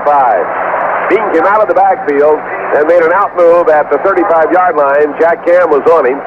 He took the pass and didn't hold it. Incomplete. John James, the Atlanta punter, in there. James came into the ball game with an average of 40.9 per kick. Randy Rudershan is downfield to receive. The punt will carry left to right. James standing at his own 46-yard line, takes the snap and kicks it. Wobbly, Rudershan on the run, takes it at the 13, over the 15, and they got him corralled. And they're going to take him standing up all the way back. Mike Esposito, the former Boston College running back, got him and would not allow him to advance. They're going to mark it at the 14-yard line. Pittsburgh leading 17-0 timeout in the ball game. We'll be right back. Well, with Benny Cunningham out indefinitely, of course, the question that hits my mind is, what is the trading deadline? The trading deadline happens to be Tuesday. You'll recall the Steelers traded for Big Paul Seymour of the Buff Bills, a large tight end, but he turned out to be damaged merchandise, and it kept Randy Grossman on the squad. He's now the only tight end. First down and 10 yards to go. Sidney Thornton is in the backfield for the Pittsburgh Steelers, and Thornton hits straight ahead. Fulton Kuykendall catches him short of the 20-yard line. Marked the ball at the 18.5-yard line. Got Larry Brown, who has that great experience at tight end, but he also is injured at the moment. They go to a 3-man front. Yates, Bawina, and Merrill, 4 linebackers. 3 down linemen. Quick pitch to Bleier. Has the blocking, swings right, leaps over the 20, has fumbled the football upfield, and it is out of bounds. Pittsburgh's ball. Pittsburgh had the last possession of it. Bleier was making time out there, got to about the 25-yard line and went down under a screen of Atlanta players. Lost the football up ahead of him. A Steeler went after it, couldn't get it. Then an Atlanta Falcons hit it and knocked it out of bounds. And, of course, it's the team with last possession. Not the last touch, but the last possession. And Bleier was the last one to possess the football, so it's a first down at the 35. That's right. It rolled out ahead of Moon Mellons. He couldn't get it. And then Jeff Yates of the Falcons, the defensive left end, he touched it but didn't have control, and it went out of bounds. First down, 10. Bleier comes out to the left. Bradshaw fires to the right, and the ball pulled in by Sidney Thornton over the 40, and he goes to the 44-yard line. Robert Pennywell made the tackle. Bleier flared left, and Thornton took off to the right. And they will mark that football at the 44, a yard short of a first down, a 9-yard gain. No Franco. After 85 yards in the first half for 86. Mike Webster goes over the football. John Stallworth to the left. Bleier is a wingback. Nope, Bleier is in the backfield, and Thornton becomes the wingback to give to Rocky. Rocky made a move to the left, cut back to the right, comes down inside the 50, fumbles the football, and Atlanta has it. Rocky Bleier coughed it up at the Atlanta 48-yard line. There will be days like these. Frank Reed recovered the ball. Tommy Pridemore got the hit on Rocky Bleier at the 48-yard line, and that will be the second fumble lost by the Steelers. Steelers football continues after this timeout. It'll keep him out indefinitely. It's a shame because Benny had set his goal on, set his sights on nothing less than making All-Pro this year, and he was some kind of offensive weapon for the Steelers. He had 14 catches coming into this game for 293 yards. He was averaging almost 21 yards a catch. It's a shame. Atlanta at their own 48. Back here talking to a player on the bench who has a hood on. That might be Bleier. I'm not sure whether it's an offensive lineman. Here's Bartkowski throwing on the near side. Overthrows his target, Jim Mitchell, at the 43-yard line out of bounds. Ron Johnson over to cover. Nothing to cover. It was an incomplete pass. Atlanta has now thrown as many passes in the second half as it threw in the entire first half, and we are not to the midway point in the third quarter. That's what we expected. Bartkowski now in with 6 completions out of 10 attempts. He threw 1 interception. Wally Francis flanks left, and Dennis Pearson splits right. Second down, 10. Bartkowski back there, drills it down the middle, caught by the tight end, Jim Mitchell, at the 43-yard line. He's immediately horse-collared by Tony Dungy. Dungy, the articulate young man from Minnesota in his second year in the league, marked the ball at the 42.5-yard line. Atlanta has third down, about a yard to go. Jack Ham blitzing on that play, but the Falcons picking him up nicely. John Kolb is the player shaken up. Tom Leslie notes after the helmet is taken off. So Kolb's getting attention from trainer Bob Miley. And it's that neck area. I think that's the same thing he's had problems with before. 2 tight ends. They give the ball to Stanback, and he wheels over the right side. Lambert nails him, but not in time. He'll take it to the 40.5-yard line. He'll have a first down. Jack Lambert got the tackle. Haskell Stanback gets the first down for the Atlanta Falcons. Steelers have Greenwood, Green, Banaszak, and White. Ham, Lambert, and Taves are the linebackers. Johnson, Blunt on the corners, and Wagner and Shell are the safeties. First down, 10. Atlanta trailing 17-0 at the Steeler 40.5-yard line. Steve Bartkowski out of California hands it off to Haskell Stanback. He slips and goes down at the 40. Donnie Shell covered him. He was making his move to the right, and as he cut back, he went down. He picks up 1 yard, and Dennis Pearson returns, replacing Billy Rickman. Well, Stanback gained over 800 yards for the Falcons last year, really coming into his own, but today he's having a tough time of it, gaining just a little better than 30 yards so far in the afternoon. Tony Dungy, as the 5th defensive back, replaces Warren Taves. Second down, 9. This time, Bartkowski rolling out to the left and throwing downfield, and it was too high. Down at the 26-yard line, Wallace Francis had done a hook. Mel Blunt was right there with him. Nobody could reach the football as Bartkowski threw too long. So they look at third down and 9. The Atlanta Falcons, franchise that has been struggling to get something rolling since its inception in pro football. They've had the same ownership. They've had more coaches probably than anybody else in that length of time. They built a stadium for them in record time down there. Here it is, the big third down play, 9 to go. Wideouts both ways. Bartkowski calls the signals, and Bartkowski drops straight back. Now he lets it fly, and it is caught at the 21-yard line. Mike Wagner brings down Billy Rickman. And Rickman that time crossed up Jack Lambert. Lambert had fallen back to give the coverage, and Rickman made a move in front of Lambert and got away from him, caught the ball, and Wagner brought him down. Yes, it's a pretty deep distance for a linebacker to travel with Rickman, and Rickman also then dropped in behind Tony Dungy, who was coming over to help, but not in time. Tony a little disgusted with himself. Slot left formation. Atlanta at the Pittsburgh 19-yard line. And the give is to the fullback, Bubba Bean, and he cracks down over the 15. Goes inside the 15 to the 13-yard line. Lambert and Ham there to bring him down. Bean is 5'11", 195. He is a second-year man from Texas A&M. And if you've come along late into our broadcast, there's better than 5 minutes remaining in the third quarter. The Steelers leading 17-0, but Atlanta threatening at the 14-yard line of the Steelers. Second down and 5 yards to go. Wide set in the backfield. They'll look for heavy protection for Bartkowski. If indeed, nope, he's going to hand it off, and it's Stanback.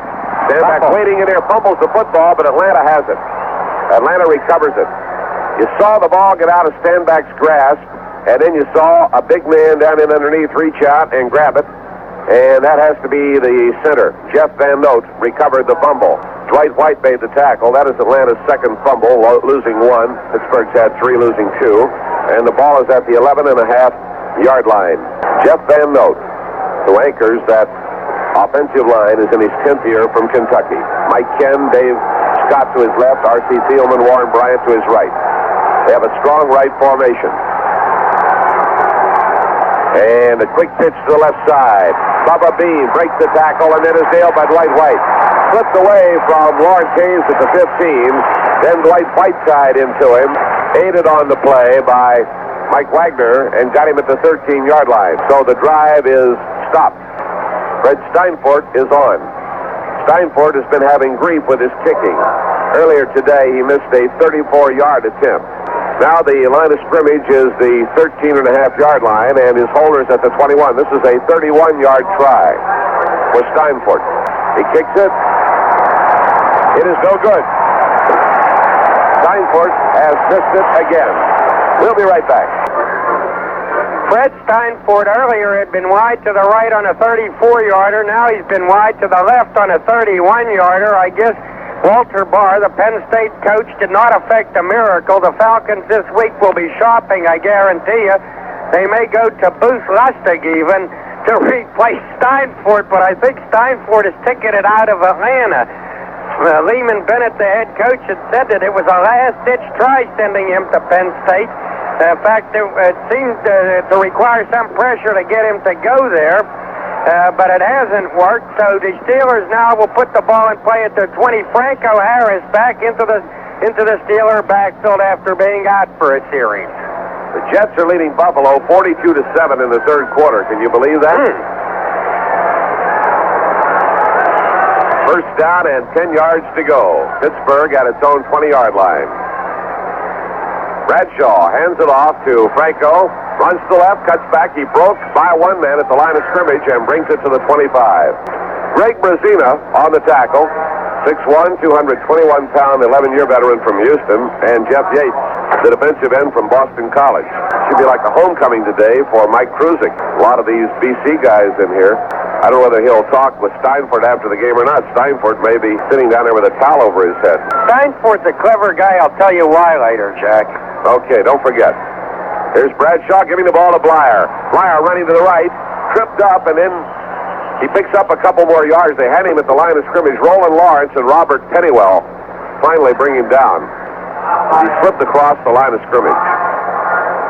Mark it at the 27, third down, 2.5 yards to go for the Steelers. They lead 17-0.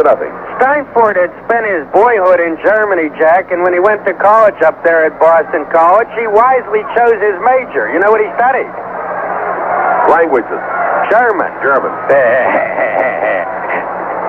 Double wing, Bleier in the slot to the left. Now they shift, and Bleier's in the backfield. Fake by Bradshaw. He's deep. running to his left and throwing, and he hits Stallworth at the 41. Stallworth breaks the tackle over the 45, the 50, the 45, the 40. He's at the Atlanta 30, the 20, down to the 15, the 10, caught from behind, and brought down at the 2-yard line. Johnny Stallworth took the pass. Great running before Roland Lawrence brought him down from behind at the Atlanta 2-yard line. He broke a tackle by Rick Bias, a defensive back. He steamed forward and broke a tackle by the linebacker, Greg Brazina. Finally hauled down by Lawrence at the 2-yard line, a gain of 71 yards. Bradshaw to John Stallworth, who is a tough guy to bring down, not a burly guy, but time and again has demonstrated that when he's got that football and a little room to maneuver, you better get him tight or you ain't got him. Moves Stallworth up well over 300 yards in pass receiving. Great running by Stallworth. Covered most of that yardage, or better than half of it, on his own running. At the 2-yard line, give to Franco, and he's in trouble. And he finally leans back to the line of scrimmage. Headed in, went to the right, could find no running room, and Jeff Merrill and Fulton Kuykendall had him nailed, and he finally leaned back up to the 2-yard line. T-Bell coming on, and Steve Corson coming on, so we'll go to 2 tight ends and try to punch it in from this point. Well, John Stallworth had begun the season sensationally, and though his performance didn't tail off, Bradshaw's passes increasingly began to go to Lynn Swan. So Stallworth came into this game with 13 catches compared to Swan's 27, but he has electrified the crowd here. 2 tight ends. Randy Grossman, the wingback, to the right side at the 2-yard line. Bradshaw to Bleier, flag on the play. Bleier fights his way down to the end zone. Penalty marker was down. It was against Atlanta. So Rocky Bleier has taken it in. Atlanta was offside. And Bleier, fighting over the right side, reached out and put that ball in the end zone for the touchdown. Pittsburgh moves its lead out to 23-0. Good old Sam Davis, 34 years old, 12 years in the league, gave Rocky the block he needed to slip in there, and then he lunged across, thrust the ball across the goal line, and the Steelers fatten up their lead. They're leading 23-0 as Jarrella lines up to kick the extra point. 80 yards, 5 plays, the big play. Covering 70 yards, a pass and run. Bradshaw to John Stallworth. Craig Colquitt holds at the 10-yard line, and Roy Jarrella tries for the point after. Jarrella kicks it. It is good. The score is 24-0 in favor of the Pittsburgh Steelers here at Three River Stadium. The Steelers needed only 5 plays to go 80 yards for their touchdown, and it is yet another lengthy drive for that Steeler offense, which has been just dynamite this season. But again, the question now is, what will the Steelers do now that they have only one healthy tight end? And I'm talking about Randy Grossman, who is not a big tight end. Will they go frantically to the market this week with the trading deadline coming up Tuesday and try to swing a deal with one of the AFC teams?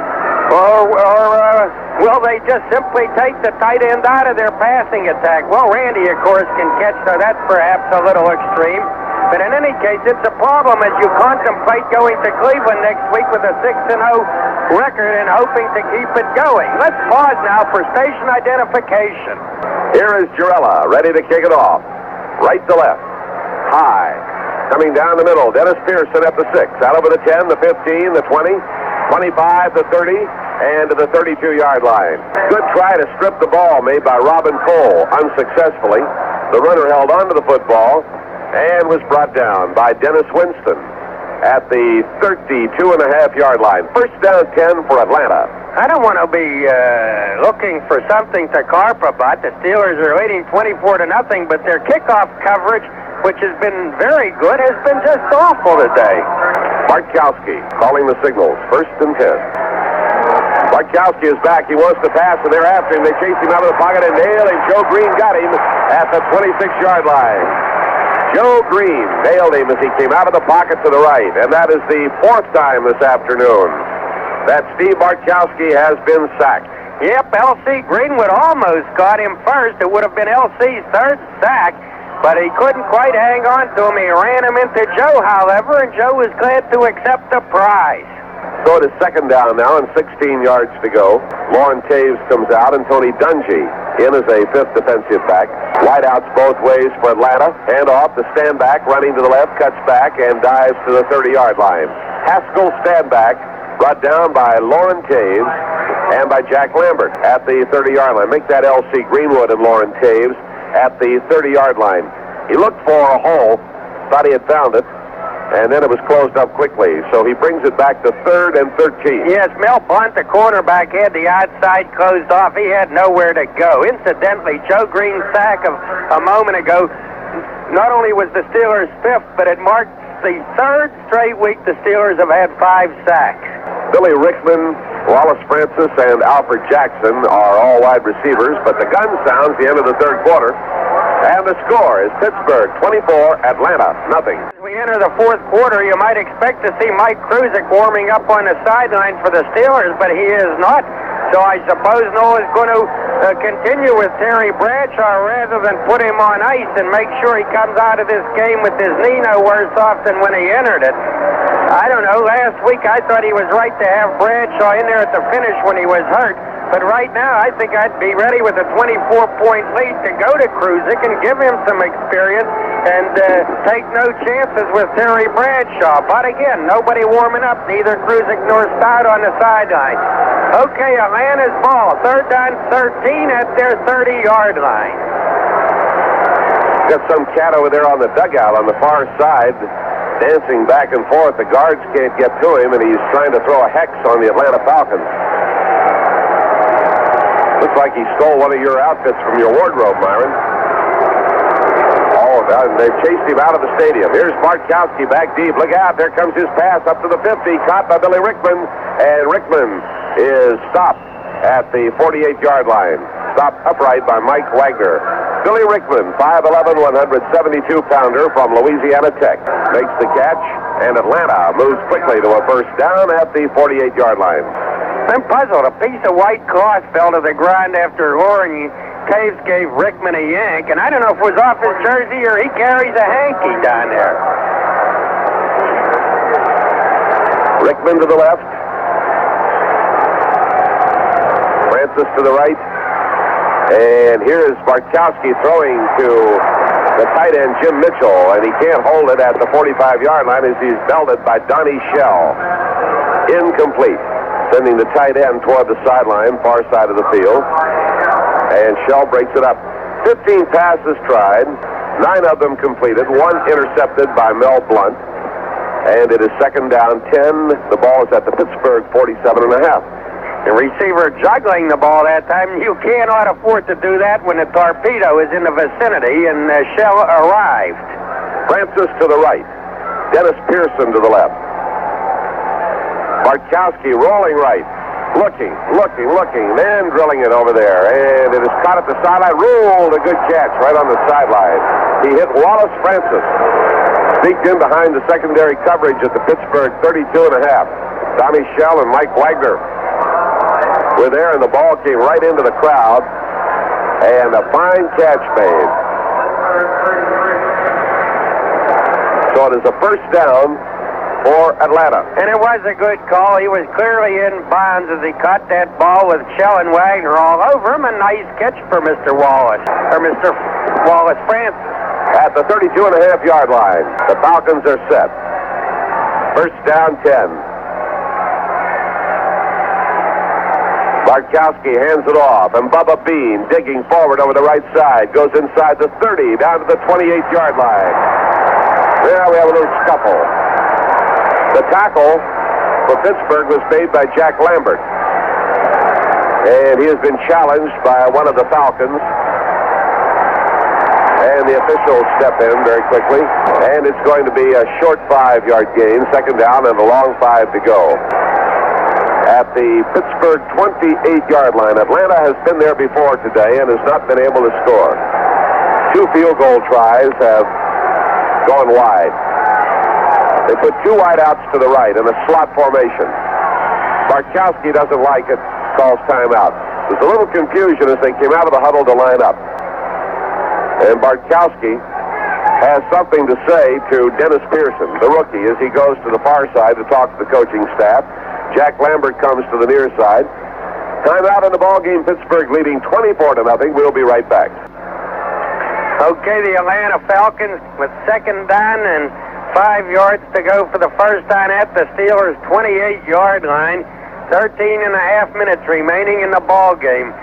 The Steelers looking like they're going to be 6-0 at the end of the day. Last week, of course, they became the first Steeler team ever to win their first 5 games. Bartkowski in the second half has been mixing them up much more than he did in the first half when he concentrated on the ground attack almost to the exclusion of the pass. Here they go, the Falcons at the 28. Over the football goes Jeff Van Note. They flank left, split a man to the right side. He gets head-on coverage from Ron Johnson. Once giving the flanker about 10 yards. Bartkowski back. Bartkowski throwing wobbly right into the arms of Lawrence Hayes. He's at the 20, the 25, he's to the 30, and down he goes. Dennis Pearson, the intended receiver, and Bartkowski threw a beautiful strike to Lawrence Hayes. And Taves gets his first interception of the season. Yes, he picked it off at the 18 and took it out to the 30-yard line. So first Mel Blunt with an interception, and now Lawrence Taves. The Steelers have 2 of them, and they're in nice shape at their 30-yard line. Would you say that Taves was on his toes, T-O-E-W-S? Ouch. Well, you're on your Taves to point that out. Steelers football continues after this timeout. Terry Bradshaw apparently will continue to quarterback the Steelers, although Kruzik is now warming up down below. Bradshaw is 9 for 13 for close to 200 yards, 187 yards, no interception. I suppose he's going to let him have it for one more attempted drive. First down, 10 to go. Double wing formation for the Steelers. Thornton is in the slot to the left. Big backfield. Ball goes to Thornton, coming around left to right. He swings around the right corner and up to the 35-yard line. Coming out of the slot for the deep handoff. Thornton took it from Bradshaw, wheeled over to the right side. Tom Moriarty made the tackle. Moriarty playing one of the safety positions for the Atlanta Falcons. Jim Steinke, 6-year veteran, Southwest Texas State, played with the New York Giants. Pitch back to Franco, and he's chased out of bounds at the 38-yard line. We had Thornton coming around to lead the blocking. Kuykendall got to Franco and chased him out of bounds, and it's going to be about 2.5 yards short of a first down on the third down play. See who they have in that Atlanta situation. Jeff Yates, Jim Bailey, Wilson Faulina is playing at right tackle. The Samoan, second year from San Jose State. We talked about him in the preseason. His mother brought the family over here when the kid was very young. She died when he was 13, and he sort of took care of himself out on the coast, went to San Jose State, and is a fine ball player. Jeff Merrill plays the right end position still. Bradshaw backs up, throws to the far side, and Stahl takes it at the 41 for a first down. The little curl to the sideline beyond Rick Bias, the cornerback, and Stallworth has the first down on the far side of the field. 21 of the first downs recorded in this ball game have been by the Steelers, 12 by the Atlanta Falcons. Bradshaw's thrown 14 passes, 10 of them completed, and Stallworth has caught 4. Kruzik has been warming up down below and will be due to come on here before too much longer. First down, 10. Pittsburgh moving left to right in the final period. Bradshaw on a fake is back deep. Now let's fly. There it is, the Swan at the 45. He went down on the turf to take it. He was trying to get up, and he took a hit from Robert Pennywell. And Swan gets up and shakes it off at the Atlanta 44-yard line, but a penalty marker is down. And JD says that they may have the Falcons back there for roughing Bradshaw. Well, they do. And that's 15 yards tacked on to that reception for the 44, or rather 10. Let's see, 5. He only marked off 10. The official wants him to go 5 more. 5, 10, 15. Yeah, now they've got it down inside the 30. 15 tacked on for roughing the passer. I'll tell you, Terry Bradshaw's got some kind of statistics to take him presumably to the top of the NFL quarterback rankings. He trails only Joe Ferguson, and the Buff Bills are having a bad day. Bradshaw now 11 for 15, no interceptions, over 200 yards. Bradshaw back again. Here it goes out to the far side, and there's Stallworth down and over at the 15-yard line, eating that cornerback alive. Rick Bias unable to handle Johnny Stallworth, and Bradshaw lays it on the money. And Stallworth takes it out of bounds, takes it inbounds, and goes out of bounds at the 15-yard line. That is the 23rd first down. 16 passes thrown, 12 completed. And now he's fixing up his receivers. Stallworth has caught 5. Swan has caught 3. First down 10, Pittsburgh. First down 10 at the Atlanta 15. Terry Bradshaw sets the Steelers. Gives the ball to Sidney Thornton, running to the right. He'll need help. And he breaks the tackle and keeps his balance and goes down to the 11-yard line. Greg Brazina covered him after he broke away from Jeff Yates and Wilson Faulina. They appeared to have him behind the 15, and he kept his balance, went down to the 11, picked up 4 yards. Yes, Sidney Thornton is running hard. He was doing it on his own there for the most part, and Terry Bradshaw is continuing to pass the ball beautifully, even though he's having to do it without Big Benny Cunningham, who was hurt in the first period. Dewey McClain is the 4th linebacker, replacing Jim Bailey. They go into a 3-down lineman situation. Now they're slipping another backer up in there tight. They play little games with that defense. Bradshaw's back. 4 guys are coming. He fires into the end zone, and he throws it over everybody. I think he saw trouble coming, saw everybody covered, and he threw it safely. Tom Moriarty had a blanket on Lynn Swan. What are these, pigeons or seagulls flying around? Looks like we're playing at Kezar Stadium. Well, if I had to guess, I'd say pigeons, since I don't smell any saw there. Now, that's a seagull, believe it. Look at his wings. And we got a lot of them, whatever they are. I don't know. I hadn't noticed that Three Rivers was particularly a draw for pigeons, but... Tommy Pridemore back in replacing Jim Steinke. Now, let's see what they're going to do. Pittsburgh in a wide slot formation to the left. Bradshaw's back. Now he drills it right down to the goal line to Johnny Stallworth, and it's a touchdown. Stallworth cut it at the goal line, was hit by Rick Bias and knocked back out to the 2-yard line, and the official on the far side of the field said they broke the plane of the goal line for the TD on a 15-yard strike to Stallworth. Well, I'll tell you, Jack, I guess they're ruling that he was driven out of the end zone before he came down, because when he came down, he fumbled the football. It bounced underneath him, and then a big Falcon landed on him to take the football away. And I suppose that ruling is that he was carried out of the end zone. Now they're calling it back. They would seem to be overruling the official. His feet never touched the ground in the end zone, that's for sure.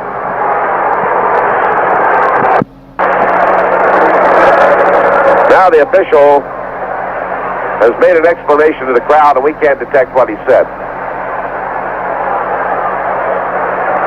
18 passes thrown by Bradshaw, 13 of them completed. Girella will go for the point after. Craig Colquitt is the holder. It's 30-0.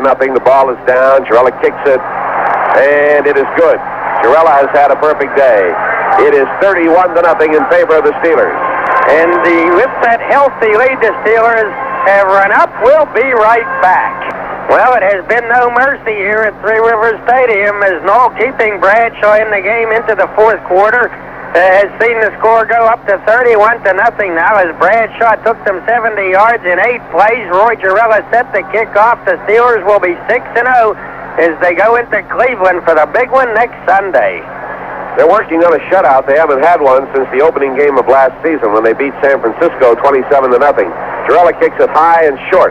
At the 15, Pearson, out over the 20, the 25, running to his right, trying to get the sideline at the 30, the 35, and is wheeled out of bounds on the far side of the field by Randy Rudershad. Return is to the 38.5-yard line, and that once again should bring Cope's wrath down on the special teams. Should bring what? Your wrath down on the special teams. I'm sounding like a broken record. Slot left, wide out to the right. Ricky Patton is in the backfield. Bartkowski drops back. Bartkowski going for the ball. Look out, he may intercept and fight for the ball, incomplete at the 18-yard line. Dennis Pearson with double coverage from Mel Blunt and Donnie Shell, and it is incomplete. They threw the Los Angeles Smog all over Pearson. He could not get the football. You think Donnie Shell likes to be described as a Los Angeles Smog? I don't know, but it was just sort of a blanket. Shell is coming out. Now what have we got in here? We got Gary Dunn, Tom Beasley, Steve Furness, John Banaszak in the front four. Some substitutions made. Tony Dungy playing back there in place of Shell. Bartkowski drilling one. Caught at the Pittsburgh 41-yard line. Pulled in by Wallace Francis. Breaks the tackle, gives ground. Back to the 44 and is brought down. You guessed it, Jack Lambert right there along with Lauren Taves. So Francis made a neat catch, bounced around, backed up to the 44, and lost 3 yards after the catch. Yep, he bounced off a hard hit by Tony Dungy. Stayed on his feet, but he didn't gain any more yardage. In fact, I think he lost a couple as he bounced off that hit. I show Bradshaw with 18 passes thrown, 13 of them completed on the day. And he threw for a couple of touchdowns. All right, they got wideouts both ways. Got a man in the slot on the right side. Bartkowski is back there looking, and he fires downfield, almost intercepted.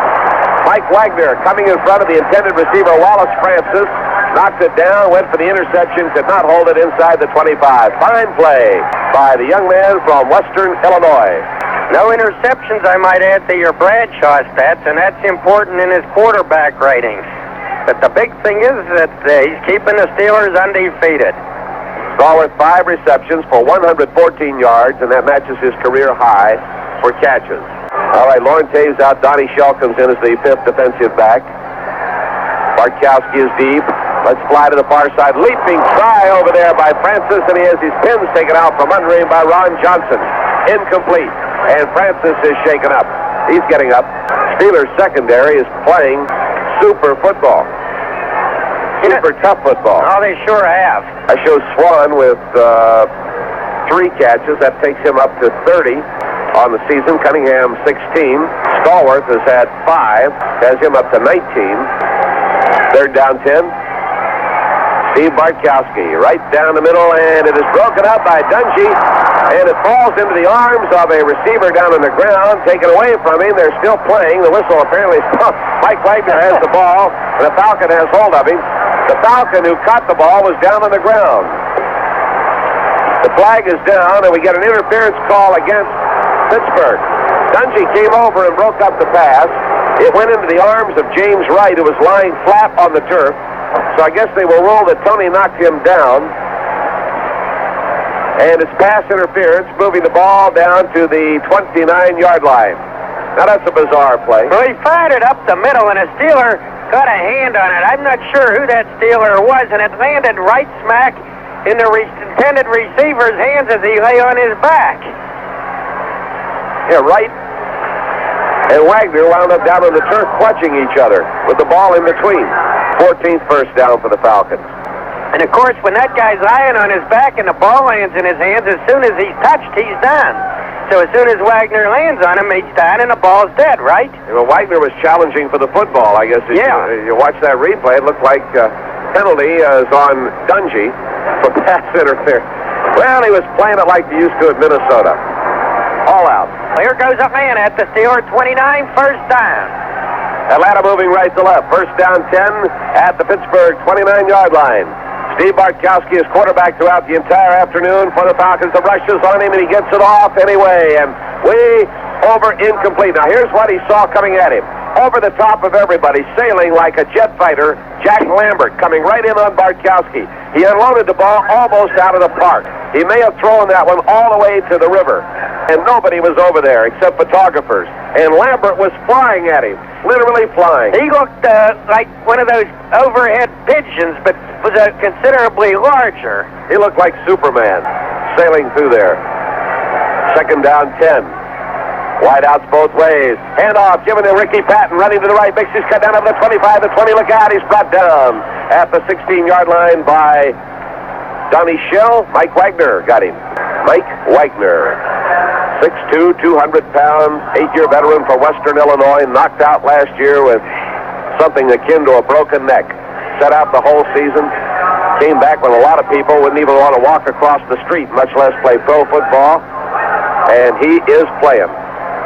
15th first down for Atlanta. The Falcons are shooting for consolation points. They trail 31-0. They're at the Pittsburgh 16. Crowd imploring the defense to hold him. Bartkowski calling the signals. Bartkowski drops back and then fires down to the end zone. Broken up, and they throw the flag. He went to Wallace Francis. Bill Blunt was there. Tony Dungy there. Jack Lambert there. And they dropped the flag, and Lambert is fit to be tied. Pass interference will take it right down to the 1-yard line, a 15-yard mark-off. Well, Lambert was there, and Mel Blunt was generously draped over the receiver, and I really can't beef at the call, even though the crowd doesn't like it. We'll be back after this pause on the Steelers Football Network. All right, at the 1-yard line, the running backs are Bubba Bean and Ricky Patton. 2 tight ends, wing back right. Give us to Bubba Bean. He meets a stone wall. He is not going to make it. Got a flag down way over in the far corner of the end zone. I don't know what that's about. Crowd is chanting defense. Pittsburgh was offside. Half the distance to the goal line puts it at the half-yard line, and they run first down over again. Yeah, they move it about 4 inches. Jack Splat at the top of that front wall that time, clutching the ball player's helmet. Through my glasses, I could see Jack Splat's teeth gnashing as he clawed at that helmet, determined to throw that man back. But it's offside Steelers, so they're at the 4-inch line. Keep in mind that we have Gary Dunn, Tom Beasley, Steve Furness, and John Banaszak in that front 4. Again, 2 tight ends. And this time it goes to Ricky Patton, and he loses the football. There's a dive for it. He's trying to get in over the right side. Atlanta has the football. As he scooted to the right, the rookie from Jackson State left the football behind him. And coming up with the football, Mike Ken, their number 1 draft choice. And they lose a yard, back a little outside of the 1-yard line. Well, the ball was fumbled back to Bartkowski, but he couldn't get a handle on it. I don't know, Ken or Dave Scott coming up with the football, but at any rate, they did lose a yard. That football is going all over the place behind the center. Boy, Lambert is steaming. He's getting them fired up. All right, they're going to run into it again. Second down, 1.5 yards to go. Bartkowski gives it off. There's a fumble. Pittsburgh recovers. Bartkowski hurried the handoff to Bubba Bean. It was never there. Gary Dunn recovered it for the Pittsburgh Steelers. Meantime, a Steeler is hurt on the play. The defense takes over at the 4-yard line. John Banaszak, I believe, is the man down. And you would think from the reaction of this crowd that the Steelers had just made a goal line stand in the closing minutes of the Super Bowl. They're leading 31-0. I've just heard more noise than I've heard in this joint all season. Will you explain that, please? Well, Jack Lambert got into firing them up. Well, them who gave the points are home free. I don't understand it. There's no issue at stake, but they love that goal line stand to the Steeler crowd. However, it may have been a costly one because the injured Steeler is still down and being attended to. They want the shutout. The issue is the pride in the defense. That's John Banaszak down there who's injured. He's getting up. There he comes. A little bit wobbly. He's up there. What a stand. They gave him the ball. Listen to the crowd chanting defense. Listen to this. The defense is off the field, and they're chanting defense. Mike Kruzik comes on the quarterback in place of Terry Bradshaw. 6'1", 205 in his 3rd year from Boston College. He gets the ball at the 4-yard line. Okay, and clarifying the Bradshaw to Stallworth touchdown pass, the official's explanation, which we weren't able to hear, was exactly as we speculated, that Stallworth was up in the air in the end zone and was carried out before he could land in the pay dirt. Jim Smith is in as a wide receiver for the Pittsburgh Steelers. Young man who broke his ankle in preseason training. Got back into action last week. Caught that controversial pass on which Bradshaw was injured. And by the way, another report from the bench tells us Banaszak had his bell rung. That was the extent of his injury. Jim Smith to the right, T-Bell to the left. Thornton in the slot to the left. And here's the gift to Franco. Heads left, cuts back to the right, out over the 10, brings it up to the 15-yard line. They're playing in this ball game like it were a tie or like they were behind. Jim Steinke made the tackle. And Franco Harris has his first 100-yard game of the season. I have unofficial stats. give him 104 yards. He now has 29 100-yard games, and 6 of them again have been against the Cleveland Browns, the scoreboard advises us, even though the Steelers aren't playing the Cleveland Browns today, so I find that an interesting morsel that I will dwell on until midnight at least. But anyhow, Franco has the first one. Noel told me last week after the game, I said, why'd you rest Franco in a ball game? You bench him? He says, no. He says, I was rested his charry horse. Franco then told me, he says, I was running okay. My charry horse wasn't bothering with me. Noel had said, when he's 100%, you'll see his first 100-yard game, so I guess he's 100%. Wide double wing. Here comes Thornton. Handoff goes to Thornton, coming to the right as a blocker up over the 20, the 25. Thornton coming out of the slot left, taking the deep handoff, running to the right. Fulton Kuykendall made the stop. Steve Corson leading the blocking. Well, let's see what else we have. John Kolb is in there. Corson is in playing a guard. Webster's in at center. Mullen's still out there. Ray Penny's still out there. Franco coming out of the ball game. Listen to this crowd for Franco Harris. Johnny Shell greets him. John Banaszak greets him. Franco greeted by Terry Bradshaw. And the Steelers are 1st and 10 at their own 24. 3 cheers for Franco. He's money in the banco. Give straight ahead. Thornton, then he has to cut left, and they wheel after him and bring him down along the 26-yard line. Tom Moriarty up to make the stop. Clock shows 6:50 to play in the longest quarter of the season. I hadn't bothered you with that rhyme for a long time. I thought I would. What line is that? You'd forget what rhyme was that? I'll give you what rhyme was that. First down. Money in the banco. First down 10. Franco in the banco. No, never mind. Here comes Thornton out of the slot, and they give the ball straight ahead. That's not Thornton. That was Maxson out of the slot, and they give the ball to Thornton, and he hits straight ahead. With your poetry, I failed to note that Alvin Maxson, the much-traveled preseason man who burned up the highways between Pittsburgh and Washington and back again, carried the football. 5-year veteran from SMU, and the young man picked up 3 yards. 2nd down 7. Nice of the Max. Pardon me while I give a smoke to a Steeler coach. He's a nervous wreck with the score leading 31-0. He reaches over and needs a cigarette. 2nd down more. Here's Kruzik. Hands it off to Thornton, and Thornton stumbled and went down. As he came forward, he had lost his footing and went down at the 29-yard line at the line of scrimmage, covered by Wilson Paulina and Dewey McClain. You know, I think, Jack, that Noel is really determined, as of last week, to give Sidney Thornton work lest he go through a season, not making any progress, because he has great hopes for him. So I think that's become obvious today. He wants to get him lots of action whenever he can. All right, we're going to set our men out both ways. Jim Smith and T-Bell. And Kruzik is back, and they're after him. They have got him. Mike Kruzik is sacked. That's the first sack by the Grit Splits. Dewey McClain, Jeff Merrill in there to get Mike Kruzik.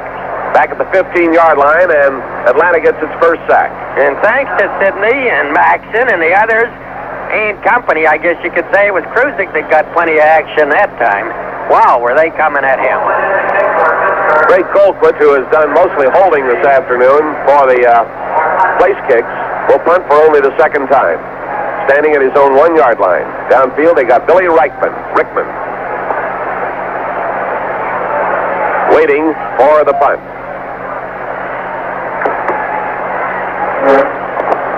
Rushes on, almost blocked. Wobbly. Rickman wants the fair catch at the Pittsburgh 47. The kid got it away, but there was a great rush on him. They almost had him. So Colquitt punts it 32 yards from the line of scrimmage, gets it out to the 47-yard line with no return, and the Atlanta Falcons, moving right to left, put the ball in play. They trail 31-0 as the Steelers have locked up their 6th consecutive win of the season. Bartkowski looking out to the right and firing wide of his intended receiver, Wallace Francis. Did a quick down and over along the 40-yard line and could not reach the football. Bartkowski is 11 of 23 with 2 interceptions. And just to recap a bit, Bartkowski in the first half only threw twice up until his final series. Only threw a total of 5 times in that first half and found himself in a come from behind situation and has not been able to do it. He's being whitewashed. Slot man to the right. Tight end is split left. Bartkowski will put it up again. Here it comes. Throws it up. Going right down the middle, heading for Wallace Francis, and Tony Dungy made a diving lunge playing for the football. Dungy chastising himself for not getting the interception at the 38-yard line, broke up the pass, and that defense is fired up. Yeah, Tony said before the season started that he'd like to get 10 interceptions this year. He came into this ball game with 3. He had a shot at that one. Bartkowski is going to get intercepted again, I have a feeling, at any moment, because there have been several narrow escapes lately. Pittsburgh has 4 down linemen. Atlanta using a slot right formation, and on defense, Lambert is directing traffic. Okay, Bartkowski is back there. He cocked his arm and fires it down to the 31 into the arms of Wallace Francis, who immediately drops it. Francis had it. Bartkowski put it in on the money, and Francis dropped it. Steve Furness, Fred Anderson, the rookie from Prairie View, Tom Beasley and Gary Dunn have been working in that front 4. Dunn comes off the field. Donnie Shell comes off the field. And the Steelers get an extra linebacker in there. And they're coming after Bartkowski. He gets rid of the football, and it is caught by Dennis Pearson down at the 36-yard line. He's immediately thrown down by Ron Johnson. They're going to give him the 35-yard line.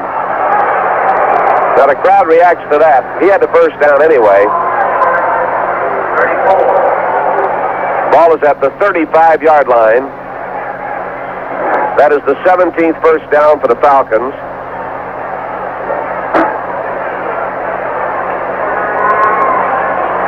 Pearson getting his first catch.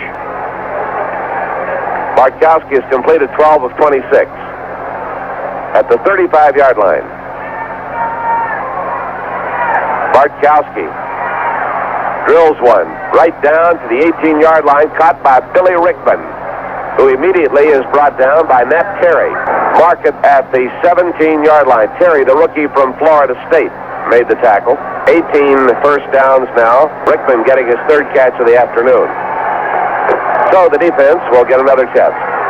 At the 17-yard line, clock down to 2:47. Bartkowski handing it off. This is Ricky Patton running to the left. Scoots around the corner, down over the 15, and is brought down around the 12-yard line. Tackle made by Larry Anderson. At the 12-yard line, he'll pick up about 5.5 yards. 2nd down, 4.5 to go. This is Bartkowski back. He goes for the end zone, and it's a touchdown. He hits Francis, and Francis put a move on rookie Ron Johnson. Got away from him. Johnson had him out of position, and he made a neat move around him, and Francis catches a touchdown pass and ends the shutout. That is the 28th pass thrown. Francis did not become a target until late here in the second half. And he gave a lesson that time to Ron Johnson. Fred Steinfurt will try for the extra point. He kicked it. It's 31-7. 46-yard drive, 7 plays, 12-yard pass to Francis for the touchdown. Fred Steinfurt is going to kick off, and they're going to go for a short one, I think. Here's Steinfurt kicking it short. Now who got it? Atlanta got it at the 50-yard line. Angled it off just a little bit to the right as they ran after the football.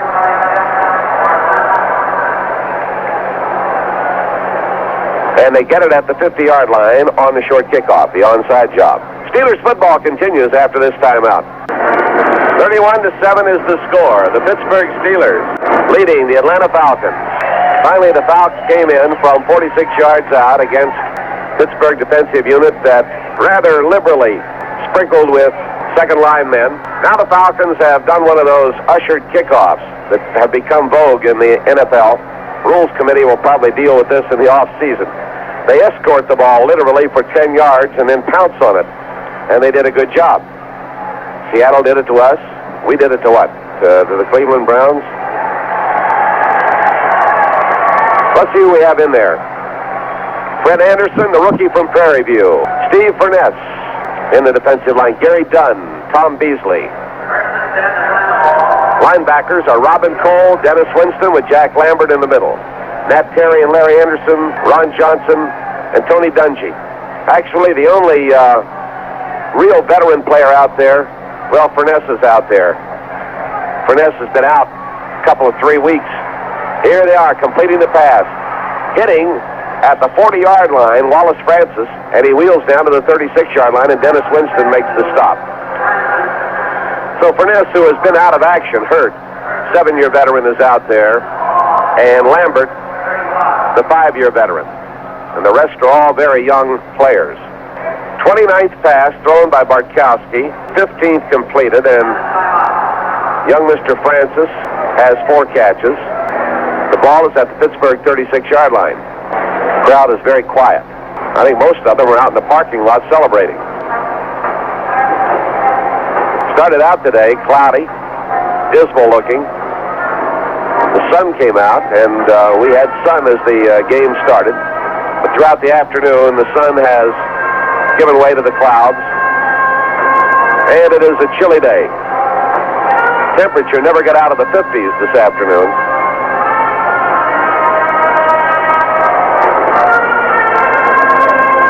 So a lot of folks have gone out to seek the warmth of their automobiles. Down below, Steve Corson shakes the hand of John Banaszak, and Banaszak's explaining to him how he got hit, signaling to his head, one thing and another. Nobody seems too much concerned about what the Falcons are doing right at the moment, except the coaching staff, and they're out there peering intently. All the coaches have gone down from up above. Double wing formation for Atlanta with a single setback. Bartkowski out to the right, then throws back to the left and completes it to the 34-yard line to Mike Esposito, and he is ridden down. Jack Lambert got him. Very short gain on the pass play. Esposito, a third-year running back from Boston College, played up there along with Mike Prusick. That's their 30th pass and their 16th completed. Bartkowski goes deep this time to throw, and out to the right again to Esposito at the sideline. He steps out of bounds at the 30. They'll make that the 29.5. So they go to Esposito on the far side of the field. He gets over beyond the cornerback, Ron Johnson, and the linebacker, Robin Cole, and catches that one. And it is 3rd down and 4 yards to go. Clock stops on the out-of-bounds play with 1:11 remaining to play in the ballgame. Steelers and the Falcons. Steelers lead the series 3-1, and this will be their 4th victory in the series. Bartkowski is back there. Let's fly, and nobody down there. His 2 receivers, Dennis Pearson and James Wright, had not gone beyond the 10-yard line, and the pass carried well inside the 5, beyond everybody, defensive backs and all. Incomplete. 1:06 to go. Lauren Taves comes back out on the field. And that will bring Gary Dunn off. Dunn is the 2nd-year man from Miami, who struggled hard to make this club this year and did. All right, they have 3 wide men. And Bartkowski drops back, and they got him. Lambert, blitzing, nails him back at the 40-yard line. Lambert comes firing through to get the Atlanta quarterback, and that, I have that as the 5th sack, and there may be 6. Myron was talking about 5 before. So it's either 5 or 6 sacks. And that was a 4th down play, so the Steelers take over at their own 40, and Mike Prusick trots out. Randy Grossman, the tight end, T-Bell, Jerry Mullen still out there. There's nobody behind him on the depth chart. Steve Corson in place of Sam Davis. Ray Pinney has played all afternoon in place of the injured Larry Brown. Only negative thing to come out of the ball game, the loss of Benny Cunningham. Here's the handoff to Thornton. Cuts over the left side of the line and plows his way up to the 46-yard line. Picks up 6 yards on the carry. Ron McCartney, right side linebacker, makes the stop. And they're going to mark the ball at the 45.5-yard line. Clock turns, 43 seconds to play. So the Falcons came north in hopes of upsetting the Steelers with their staunch defense. And Pittsburgh has played an interesting, most methodical type game. And Bradshaw has had another great day. Prusick takes it, hands it off to Alvin Maxson. He's running to the right. He needs a little help. He's fumbled the football. It's loose. They scramble for it right below us in front of the Steeler bench. And it's down under a big pile-up of jerseys. And Atlanta recovers at the Steelers' 39-yard line with 4 seconds to go. Steelers have given up 3 of 4 fumbles. So we have 4 seconds to play. Atlanta gets the ball at the 39-yard line. 6 sacks, Luke Craig tells me, the official total for the Steelers. On that pile-up for that fumble, an Atlanta player hurt. So the defensive unit is on for one more try. So right now, Larry Brown is out of action, and Benny Cunningham is out indefinitely. Injured player is Tom Moriarty for Atlanta, second-year man from Bowling Green. And the Steeler trainers and the Atlanta trainers bring him to the Steeler bench. They don't even take him to the far side of the field at this stage of the game. Dr. David Huber, Ralph Berlin, looking on with the Atlanta training crew. Time for one more play. Clock will start at the snap, 4 seconds on the clock. Here's Bartkowski, back there looking. He goes for a long one down toward the end zone. It's going to be caught maybe. Nope. Overthrew the whole mob. Put it up for grabs. And a lot of people were down there, defensive and offensive people. And Pearson had a shot for it. Rickman had a shot for it. And it sailed over the head of everybody. Incomplete. And that winds up the ball game. Unusual game. We wind up with an injured Atlanta player on the Pittsburgh bench. And the Steelers, giving up just 7 points in the ball game, adding 31 to their total on the season, get their 6th win of the campaign against no losses. And the Atlanta Falcons, who came in here off a win over the New York Giants, see their record drop to 2-4. We're at the end of the ball game at Three Rivers Stadium. The final score, the Pittsburgh Steelers 31, the Atlanta Falcons 7. How you feel about this one? Well, I think we've, one thing I said when the season started, we're not a good football team now, but if we can win, I think we'll continue to improve and eventually be a great football team by the end of the season. And right now, I would say I've made a pretty good estimate of our football team. Not too bad. How's your leg? I know you got banged up in the last quarter of the game, in the last 2 minutes of the game last week. It didn't seem like it was bothering you too much. Well, you know, there's a miracle drug called adrenaline, and when it starts pumping, you forget about your injuries, and that's what happened today. It's more of a nerve damage than anything else, and the leg, you know, it feels pretty good.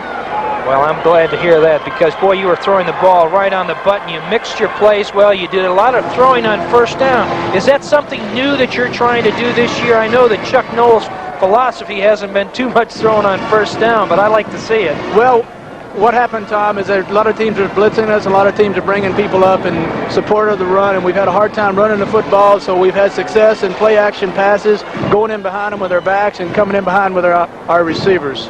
Well, listen, thank you very, very much for coming over the sideline and taking your time, and we really appreciate it. And good luck the rest of the season. Okay, Tom, thank you. Okay.